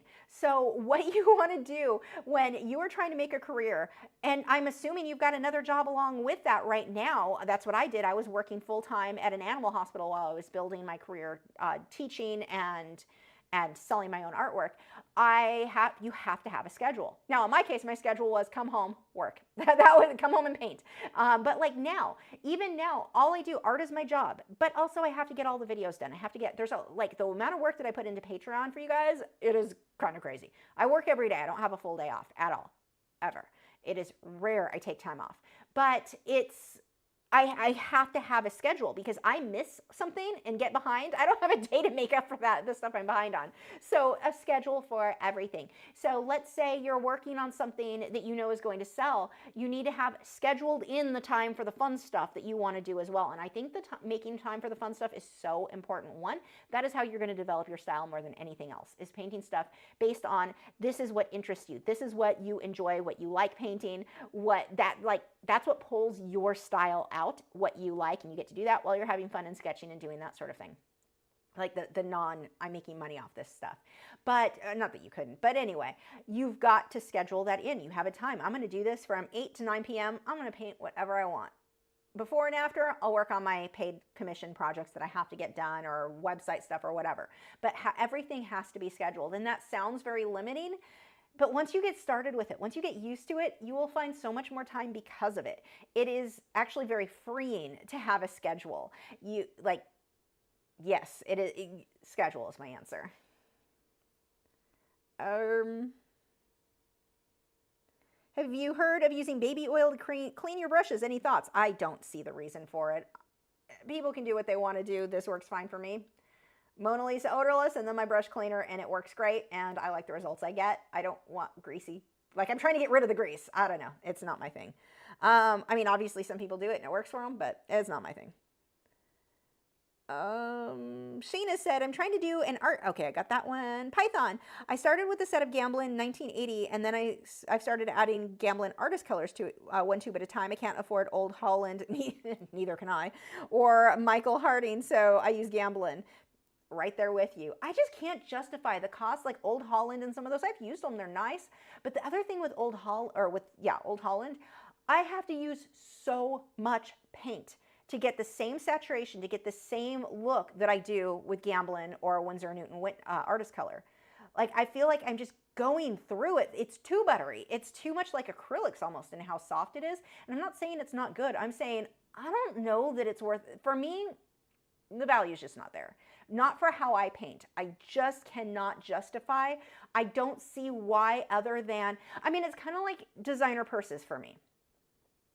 I can use, like, they both hold stuff. The end result is I moved my crap from point A to point B while I went shopping. Do I really need to spend $1,000 on a purse? I just don't care. Same shoes and the designer stuff. I just don't care. And sometimes with the paints, with the oils, same thing with the brushes. The cheap stuff's working for me, and if you like the results you're getting, I don't know why I need to spend that much more money. And I looked into it at one point, like, I'm going to get all this more expensive stuff. And I got sent a sample from like Blick or something of Old Holland, and I get where people like it. It is very, very soft. I'm just going to thin this down with my liquid and save a crap ton of money. I love the results I'm getting, but I think part of it too for me, I typically work in glazes, a lot of transparent layers. I'm going to use a lot of liquid anyway. I think if somebody was doing things where it was more thicker brush strokes, then they want that more color saturation. I think that there are probably certain styles where that more expensive paint does make sense, but those aren't styles that I'm super interested in. So it completely, for how I paint, for doing realism like I do, I just don't see the value in it. It doesn't make sense to me. So that's just me. Okay. Do I also use Masters brush cleaner on acrylic? Yes, I use, and so the Masters brush cleaner, I use it for oils and acrylics, and I use the same big, have the big jug of it, or like big tub, not jug, tub. And I use the same, like both my brushes in the same tub. It doesn't matter then. Flying squirrel reference. So yeah, we still have, oh my gosh, it's only 9:23. This project did not take enough time. This was definitely, yes. If you've got other questions, we can, yeah, Art of Raven D, Old Holland is just bougie stuff. Yeah, I think, yeah, it was good, but I'm like, what? Why? I just didn't see, no. And again, I've tried it, I've used it. It's fine. I don't think it's worth, not for me. What is in that jar? Is it OMS? Yes, it is Mona Lisa odorless paint thinner. So I have this gallon size. It's going to last me the rest of my life of Mona Lisa odorless. I do think when that runs out, I'm going to switch over to Gamsol, just because I do like that it has a higher flash point, but it costs more. But I don't use enough OMS that I think I need to be buying a gallon at a time. Like, I just don't go through it that fast. So I think I'm going to switch to Gambar after that's gone. But God, when did I buy that one? 2016. Like, I've had that thing forever, and I'm never going to use it all. I use it for oil painting. I use it for colored pencils. I use it for oil pastels. I use it a lot. Let's see. What is this? Springing spiral in the cleaner. It's some kind of metal. I don't know what kind of metal it is. But these jars you get, this one is it's called a silicoil. You get them, I think I have a link, and if you go to my website, link is in the video description to the reference photo for this one. The supplies are listed there, and I think this is the one that I listed. There's two different ones I've used. This brand, they're both the same size, and then I've used another one that had a wire rack that was like more of a grate. I liked that one, but I found it, what was the issue I had with that? Something happened, like the jars were more likely to break. There was a reason I stopped buying those and started getting these, or maybe the price just went up on those and not on these. There was a reason that I can't remember now. Hi,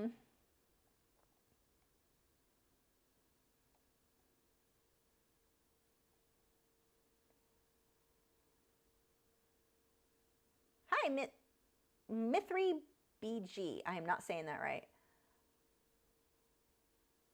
Snow said, I wish I could join membership, but I'm too busy sometimes and not sure if I would use it regularly. Well, it's up to you. I mean, at the $4 a month, you get every single video I produce.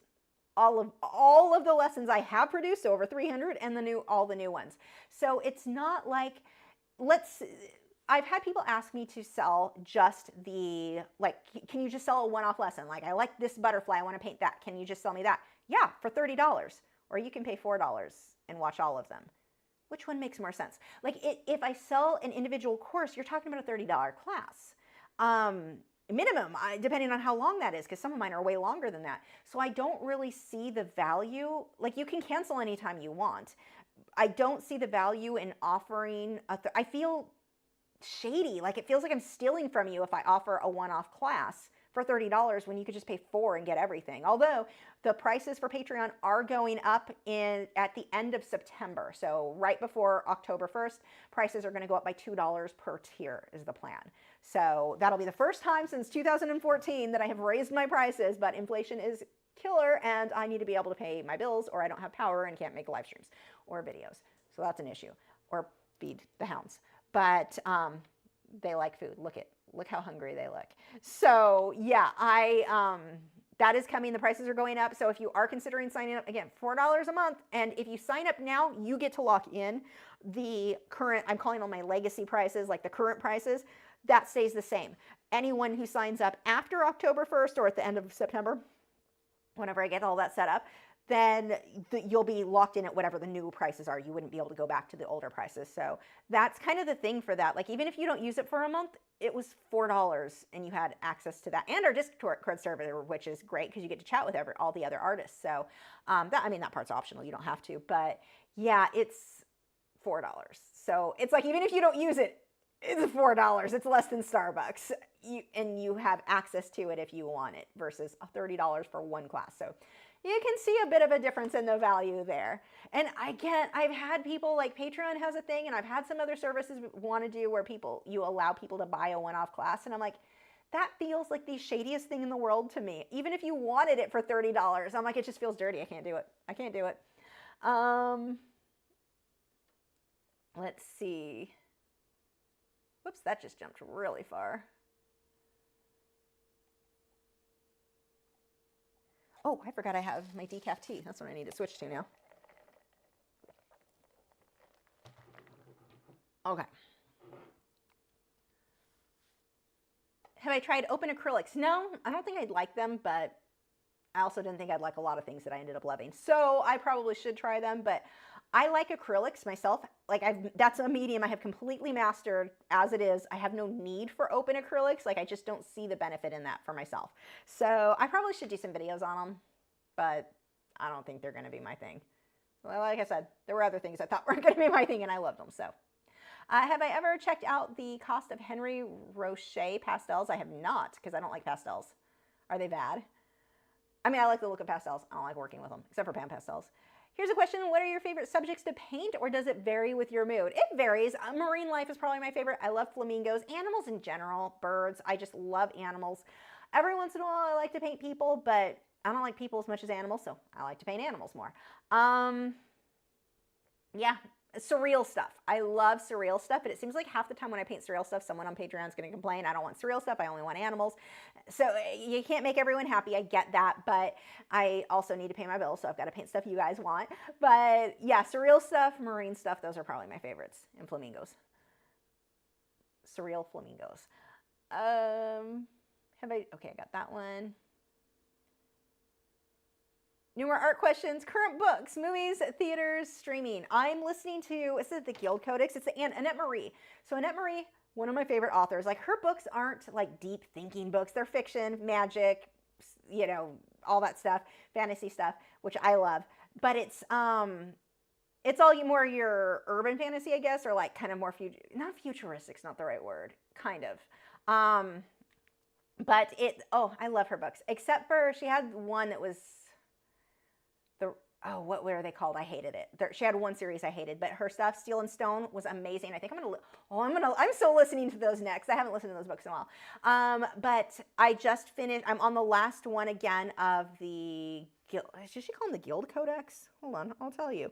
I absolutely love her books though. And just look up Annette Marie. It's like the Guild something like, whatever. She's got there's 4 or 5 different offshoots from, it's all part of the same world. You get crossovers with the characters. I love, like, they're good. They're fun. That's, I think, the better way. They're fun. They're not like deep thinking where you're going to be pondering like, wow, that really made me think. It's nothing like that. These are mindless fun, that they're just, you like the characters, and I love them. So that's what I've been listening to. I've been on another binge. I go on binges sometimes of watching the first 2 Twilight movies, or the first 3. Stop judging me. I know it's terrible. And even though I know it's terrible, and of the 3 main actors in those movies, 2 are the worst the world has ever seen, and yet I still love them. Not the actors, but the movies. I don't know. I don't know if it's the soundtrack. I don't know what it is, but I'm a crazy person, and I went on another binge of that recently. What other? I think that's it. I haven't really watched anything lately, any movies or anything. What did we finish last? I don't even remember. Like, it was apparently not memorable enough for me.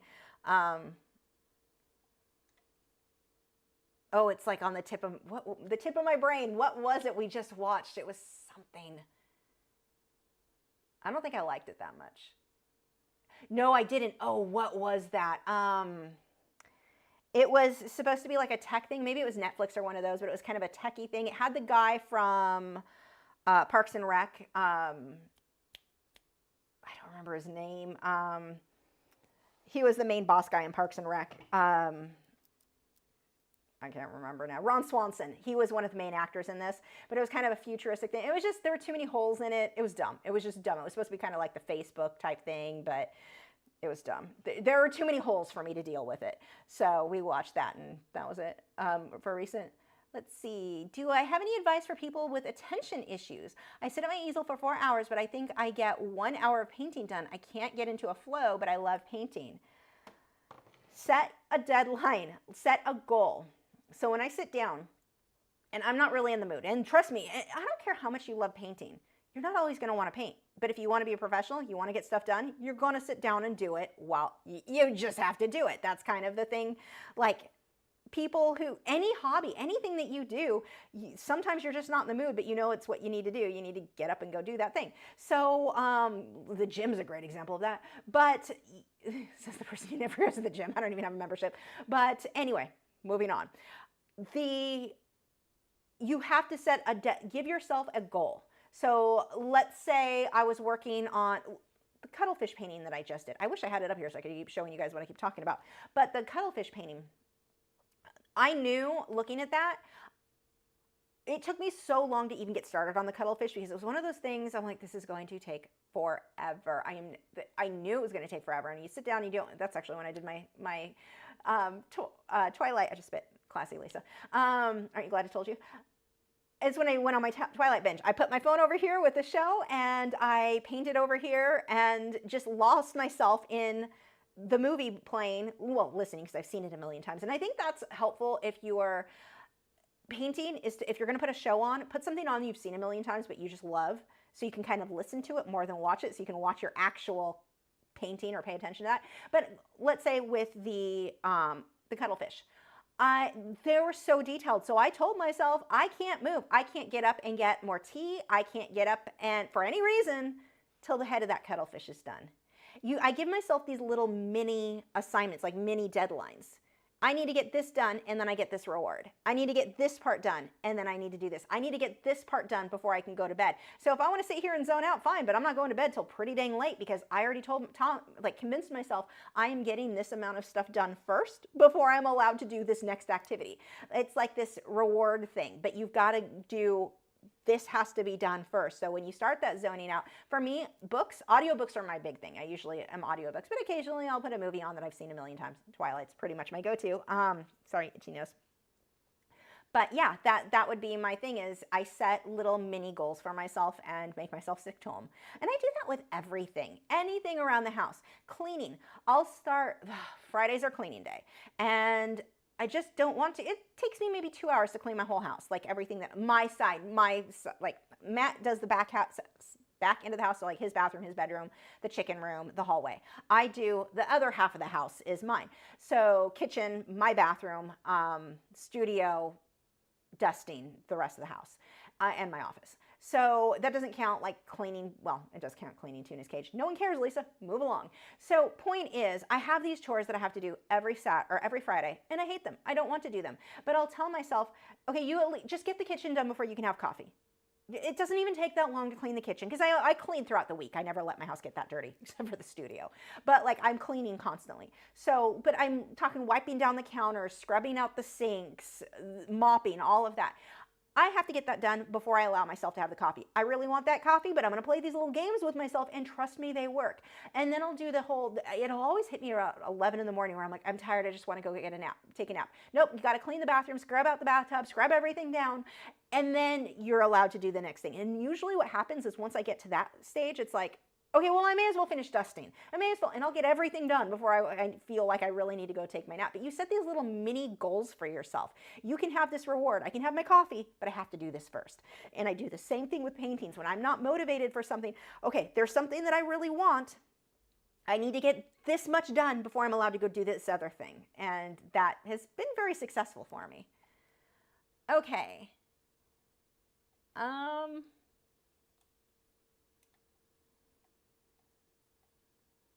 Raven D said, most of the 12 sets of Henry Rocher, that I'm saying that wrong, pastels are more than $200. See, and here's the thing. I bet you Jason Morgan is not using those pastels, and his work is probably better than whoever is using those pastels. Like, people think if they spend, like, mortgage their house to get like the better art supplies, that their results are going to be better. Not necessarily. I mean, sometimes, but you don't usually need, like, that is insane. Just like I don't need $1,000 purse to move my crap from point A to point B. Like, it just, I mean, I guess if you've got the money, sign up for my art classes. Let's see. Have I read 1984? I have, and I love it. Actually, Nick sent it to me, sent me the audiobook. So I'd read it when I'm pretty sure I read that in school, like middle school. I know we read Fahrenheit 451. I remember that one, but 1984 I didn't remember. I'm pretty sure anyway, he got it for me, like sent it as a gift last year, and I binged that book. Yeah, that's a good one. It is scary how accurate that book is today. Let's see. Nadine said, I keep going back to Twilight as well. Don't feel bad about yourself. I never do. I joke about it because I realize it's hilarious, and I realize the acting is terrible, and I love it. Like, I just can't, even the scenes where I'm like, that is so bad. Like, don't care, love it. Don't, whatever. I mean, some people like McDonald's, and I don't understand that, but they love it, even though it's terrible food. So, you know, I think it's kind of the same. It's like Twilight's McDonald's. Let's see. Mithri said, I tried your rooster tutorial. Amazed at the results. Yay! Oh, share it. Tag me in it. I want to see. Also, do you plan on painting movie characters? I don't, because of copyright issues. I mean, I have. Like, I did Game of Thrones because Game of Thrones, the studio did used to encourage artists to do fan art of theirs, and then I don't know, they got weird. So I don't do fan art for the most part because I don't want to get a copyright claim on my channel. And people do it all the time and may never have an issue, but my whole business, like this is how I make a living, I can't afford to get in trouble for that stuff. So I rarely do. If I do fan art, it's because something I want. Like, I still, one of these days, I'm going to paint some Murlocs from World of Warcraft for me, because I like Murlocs and I want that hanging on my wall. And they usually encourage fan art, so that should be fine. But I mean, I don't sell it or make prints or whatever, but yeah, I don't do it often. The other thing that I found with doing the movie characters for portraits, because a lot of people thought, well, you'll get found, more people will see your stuff if you do these characters. It was never the case for me. Those videos never performed any better than any of my other videos. So why risk the copyright strike? Let's see.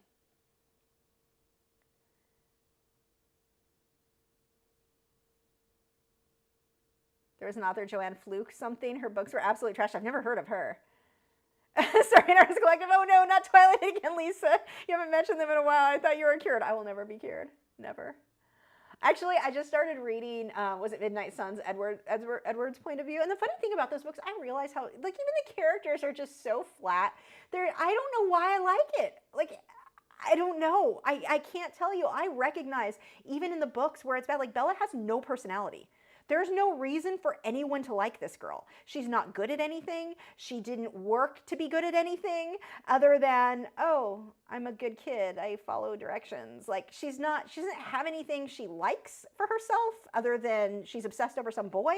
Like, she's the most, maybe that's why my theory on why that worked is that it let every girl put themselves in her place. She's not like particularly fond of animals. She doesn't have any pets. There's nothing about her. She has no personality. She doesn't play any instruments. She doesn't do anything, like, at all. Not to mention that Kristen Stewart is one of the worst actors the world has ever seen. The only person that's worse than her, I think, was the kid that played Jacob Black. Who knows what his name is because he was so bad no one knows. Taylor something. Terrible. But anyway, like, even in the books, the character there's nothing about her that is special, that is, I worked to be good at something. I have a personality type. There's no personality type there. She has no personality. There's nothing. I don't know why I love it. Because most books, if a character is lacking in that personality or humor or wit, like, there's nothing about this character. She's the most flat. I don't care. I love it. Friggin' love it. I don't get it. I have issues. And I recognize them. Let's see. Alice said, how much of reflected color should be on white objects? I usually avoid drawing anything white because I end up using too much blue from the background to the point where it's not white anymore. Add more white then on top.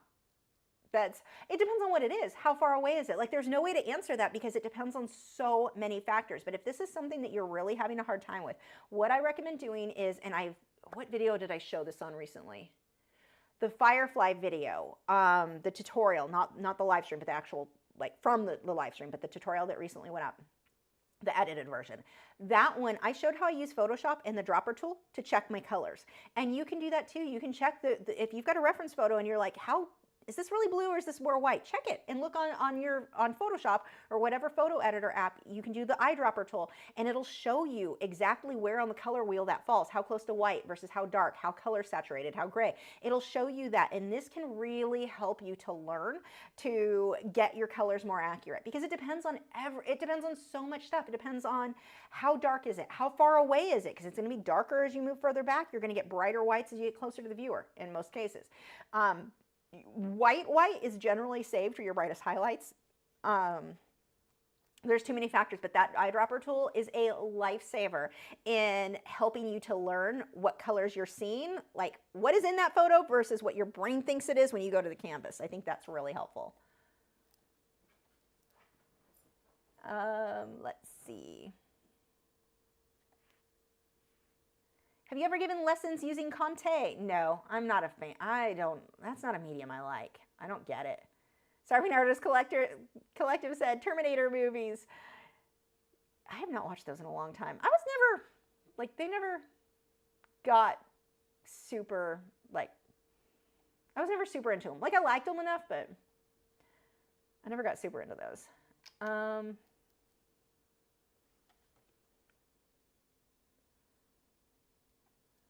Let's see.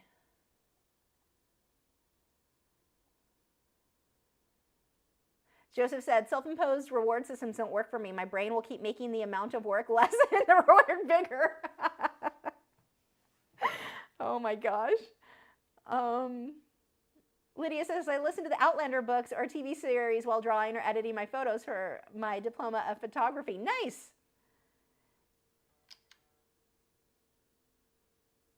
Let's see. Henry Roche equal Bouger. Yeah. And it rhymes. Noctis said, thank you so much. I will give that a try for sure. Fingers crossed. Python said, I need to read Fahrenheit 451 or Celsius 3232. Oh my God. Snow said, Lisa, I like your suggestion. What? I can't talk again. I like your suggestions about making mini goals before you can do something. I never thought of it that way. I will try and see how it goes. Thanks. I hope that works for you. It works really well. Like I do it for everything and it works so well. I am so prone. I mean, you work for yourself and I think it's just so normal to get in that like, man, I'll do it later or procrastinate and then things don't get done. Yeah, it works so well for me. Dolphin Soul said, yes, reward goals really help. And you telling us to do one section of a painting at a time versus doing the entire project using that color really helps motivate the next part. Yay! Arda Raven D said, I've known a few Etsy sellers get copyright strike on celebrity portraits. A lot of people do it, but there's an unlucky few that get dinged. Yep. And I mean, a video is a little bit different. Unless you've got ads on it, you're not, well, if you've got ads on it, you're making money for that. So there is, you can argue you are making money off of it even if you don't sell it. So yeah, it's usually I think it's fine, but I just don't see their point in risking it. The wrong photographer gets mad at you and you've got drama that I just do not need in my life. Let's see, there was an artist I knew of years ago who did a lot of fan art for his business and eventually got his Store Envy account got shut down for copyright. Yep. And it is a little bit different though because they're selling like a print, they're selling the original, so that they're more likely to get into trouble than an artist who just does a painting on YouTube. But I also don't want to risk it because it only takes one photographer going, no, miss, that is not okay with me. Hey, Kristen Stewart rant. Naka said, I like Twilight as well. My sister had all the books and I enjoyed them. I'm curious about the book based on Edward's perspective. So Edward's perspective, the first like 4 chapters or something like, no, I forgot how many chapters were leaked back years and years and years ago. And then Stephanie Meyer got all but hurt about it. And now I don't want to finish the book because I'm butthurt. And I didn't make enough money, apparently. I don't know. And she never finished it. And it sucked because I liked his point of view better than I liked hers. So that he at least is more interesting than her. He can play piano. Like he can do at least something. But yeah, I liked him. And then she apparently realized, wow, my other books and other stuff isn't making money. I guess I need to bank on Twilight again. And she finally finished it. It's so good. I like it better than the other books. It's so fun reading the other point of view and what was happening and like, it's just cool. It makes him even cooler, the stuff he can do. You don't realize the way his mind is supposed to work with the mind reading and how that is utilized quite the same from her point of view, from his, it's just cool. He's a cool character, also a great actor. So there's that. Her, on the other hand, her character is as flat and boring as her acting skills. So there we go. You know, it's really fitting. She was cast well for that character. I will say that because that character has no personality either. Moving on. Yet I love them. Color Pencil Picker is an awesome app to check colors. Oh, nice. Python said, I literally watched Lindsay Rearich. I can never say her last name. I just call her Lindsay, Frugal Crafter, for entertainment help. I love Lindsay. I'm not helping you. Lindsay's great. I love her. And she's the nicest person. Because I talk to her sometimes on Facebook, like personal messages here and there. Not often, but like we have. She's always just, I love her. I love Lindsay. So I don't see anything wrong with that. It's a heck of a lot cooler than watching Twilight, that's for sure. Let's see. Alice said, I painted a white vase next to a blue vase and the background was bluish, but my white vase was mistaken by most people for being a lighter blue vase instead of white. Then your brightest highlight should have had some white on them, is probably what happened there. Like if the sun was hitting it in a certain spot, that would have been white or pretty close to it. So that's probably what went wrong. I'm actually getting set up to do critiques again for patrons, and I'll open it up. I'll start by opening it up because I'll only be able to take like 20 for one live stream. I'll open it up to the $19 tier, and then depending on how many submit, then I'll open up to the $14 and then the $9, and like we'll keep going down until I get 20 submissions. I will start doing critiques on this stuff, so that is coming. Like I just got my Stream Deck so that I can live stream easier from my office because I need to use my tablet for drawing to do that. So coming, that would be a great thing to go over. Let's see. Art of Raven D said, one thing that does work for me on creating is despite I don't have much people on Patreon, one thing that goes in my mind, people gave me money, so I better work stuff. Yep, that absolutely. That is it's probably, artists had talked about years ago, don't burn yourself out with like getting into the grind of things, getting into, I have to post something on social media every day. I have to do this every day. I have to get this done, and how it would affect your work negatively. No, it does the exact opposite, because it encourages you to keep working. Artists, our nature is almost lazy for the most part. I know I am.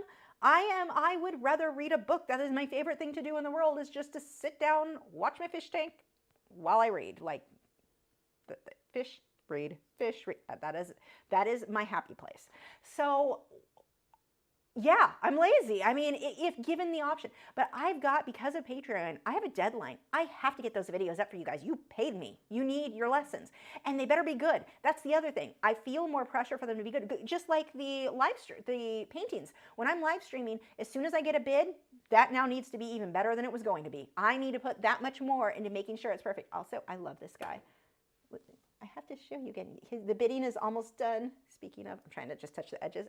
Oh, he's so cute. There we go. You can kind of see better. Oh, that orange is a little bit more accurate. Not really. It's more red. But now I've got paint on me. So, all I'm going to do, the paint I got on my fingers, so I'm not using any colors that are toxic or anything. I mean, I wouldn't put my fingers in my fish tank, but I don't do that anyway. I'm just going to wipe them off on my favorite paper towel. If I really need to, I could use paint thinner if I really couldn't get it off, and then just wash my hands. No big deal. Let's see. Arm. Where were we?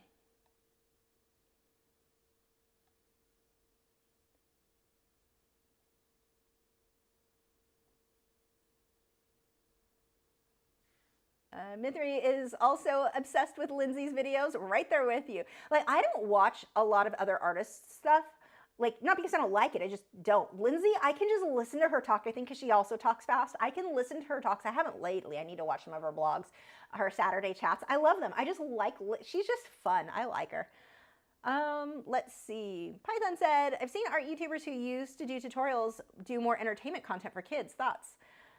Kids aren't going to sign up for your art lesson. I mean, if you do that, if you do stuff for kids, you have to, one, market it for, you have to tag it that it's for kids because of FCC. There's rules. And YouTube is, it has some challenges. It has its own challenges with that. But also, I'm not going to get, kids are not going to sign up for my Patreon. I mean, they're not for kids, but that's not, I make more on Patreon than I could possibly making entertainment for kids and YouTube ad revenue and having to depend on YouTube ad revenue. So for me, it's certainly not a fit. And a lot of people, a lot of artists that were doing tutorials, they are not found. And this is, okay, so I was looking at numbers this last week, or last couple of weeks, I've been forever, really, recently. YouTube's search doesn't work anymore at all. You type in acrylic paintings and you might get suggestions for acrylics, but you're also going to get suggestions for cars, for plants, actually, plants would be cool, but they don't give that to me. But I just looked over and saw a plant. Point is, random things that have nothing to do with what you typed in, suggested for you. You used to be able to search hundreds of pages of acrylic lessons and pick one that you wanted to paint. You can't find them now.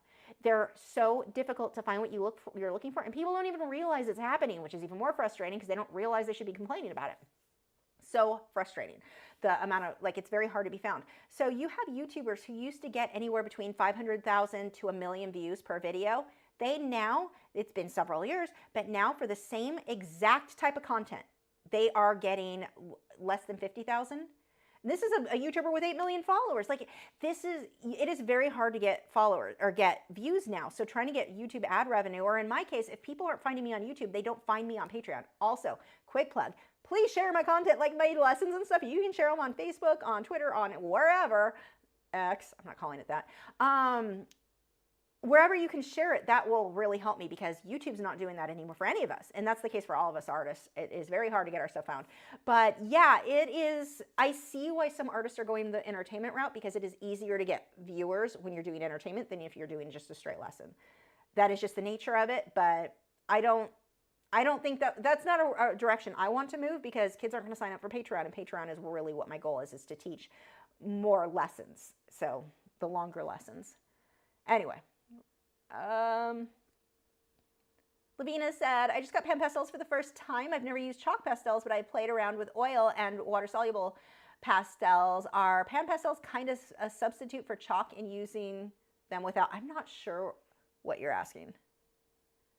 I I got Pan pastels for the, so I'm not going to be your best pastel person. Jason Morgan is who I would send to you for that. For like, he is the pastel expert. Pan pastels I like, but I use pan pastels and then colored pencil on top. So other than that, I'm not going to be a ton of help for you. But like your regular chalk pastels, I don't use them at all. So that I don't know. Lydia said, do you do still life like flowers and vases and other objects? Have you done it in either acrylics or colored pencils? I have. I haven't done it in a long time, but yes, I do occasionally do flowers or different still life. Actually, yeah, colored pencil usually, charcoal, but yes, I do have some. It's pronounced Wyrick. Oh, Wyrick. I'm not going to remember that. Let's see. Joseph says fingernails, acrylic, and painting will bring up nail videos. Yep. Didn't used to do that. And it's funny because Google is like the best search engine, which means YouTube is. They know what they're doing. They're trying to push certain content because they think that's what you want. The problem is it's not what I want. Like, even if I watch it, it's not what I was looking for. Stop it. Just show me what I typed in. Like, just because I've watched political videos earlier in the day does not mean that's what I want when I'm typing in acrylic painting. Stop showing me the political crap when that's not what I'm interested in right now.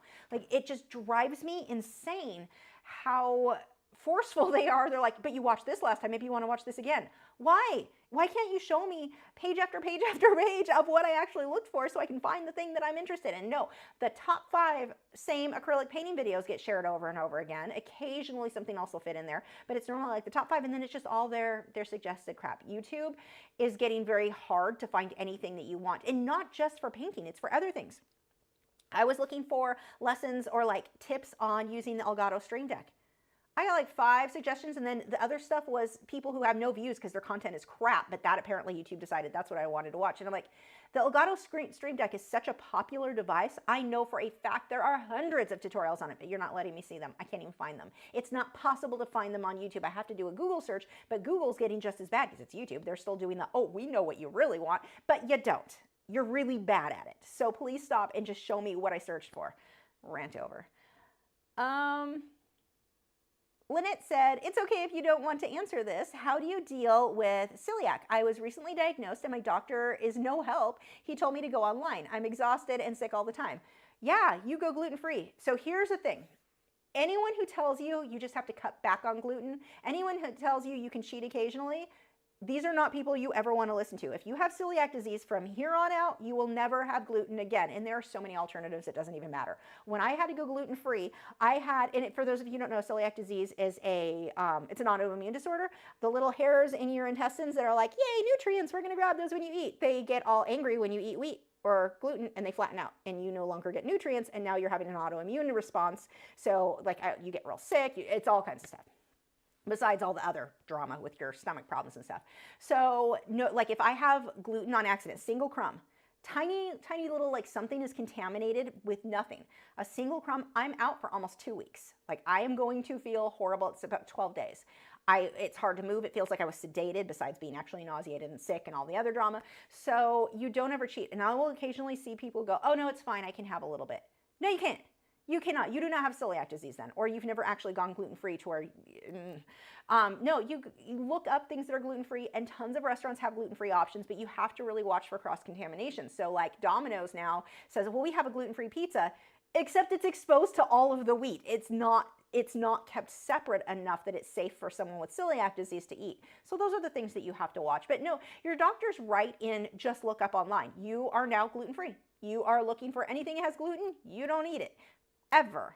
There are a lot of alternatives. Udis, I think it is. They have great alternatives. Like I have a chicken sandwich almost every night for dinner. It's gluten-free bread, mustard, baked chicken, and pickles.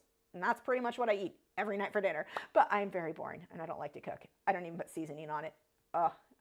Yeah. Anyway, I won't finish that. But yeah, it is. there are alternatives out there, and they're good alternatives, and you're just going to get used to learning what, like wheat, rye, barley, or oats. But there's certain ingredients. Most companies now, though, it's going to be, this is a very easy time for you to go gluten-free. They did not, most companies, when I did it, would even meat products wouldn't even tell you, yeah, sure, it's gluten-free. They're like, we're not taking the risk.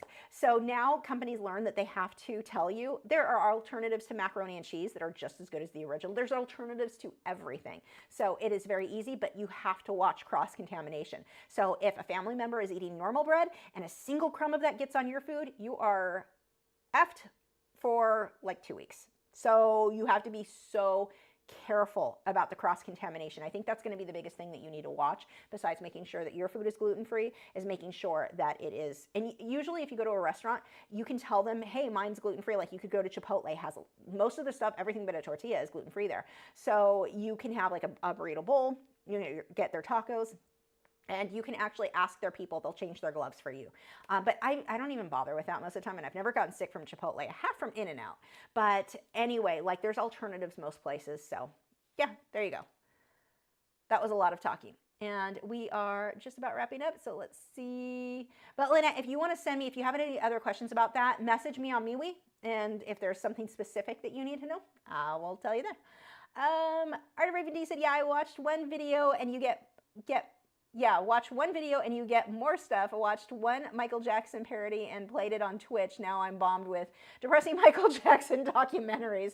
Yeah, that sounds about right. Okay, thank you guys so much. Somebody just won this Chickadee, and you're going to like it so much better in person. It is so pretty. It doesn't tell me. But yeah.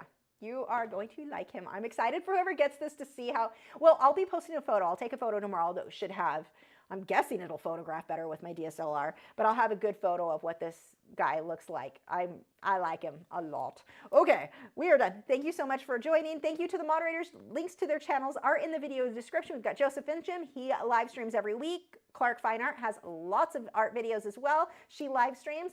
And Nick, we need to give a hard time. We need to get him to make some videos for us because he's an amazing artist. But their channels are all linked in the video description. Thank you guys so much for joining, and I will see you. Why does that light keep going up? Oh, there's a touch thing on here. I was not aware. See, if YouTube would have given me proper lessons for the Elgato, I would have known that was going to happen. Interesting. Okay, I didn't know. Moving on, Lisa. Thank you guys. I will see you next week. Where's the button I'm looking for? You want to learn to paint and draw, but you don't have any experience, or your drawing skills aren't that good? Join over 1,100 students and follow along with over 300 painting and drawing lessons. There are over 675 hours worth of lessons and new ones every week, just waiting to turn you into a master. The great thing about these classes are that you get to do them from your own home in your own time. If you're taking in-person classes, often it's very hard, where you're either falling behind, you're trying to rush to keep up with other students, or you're working faster than the other students, waiting for them to catch up to you. With my classes, there is no time limit. You can work at your own pace, whatever feels comfortable for you. Join before October and you will lock in my 2014 prices. That gives you all of these lessons for as little as $4 a month, plus bonus content to help you master your medium.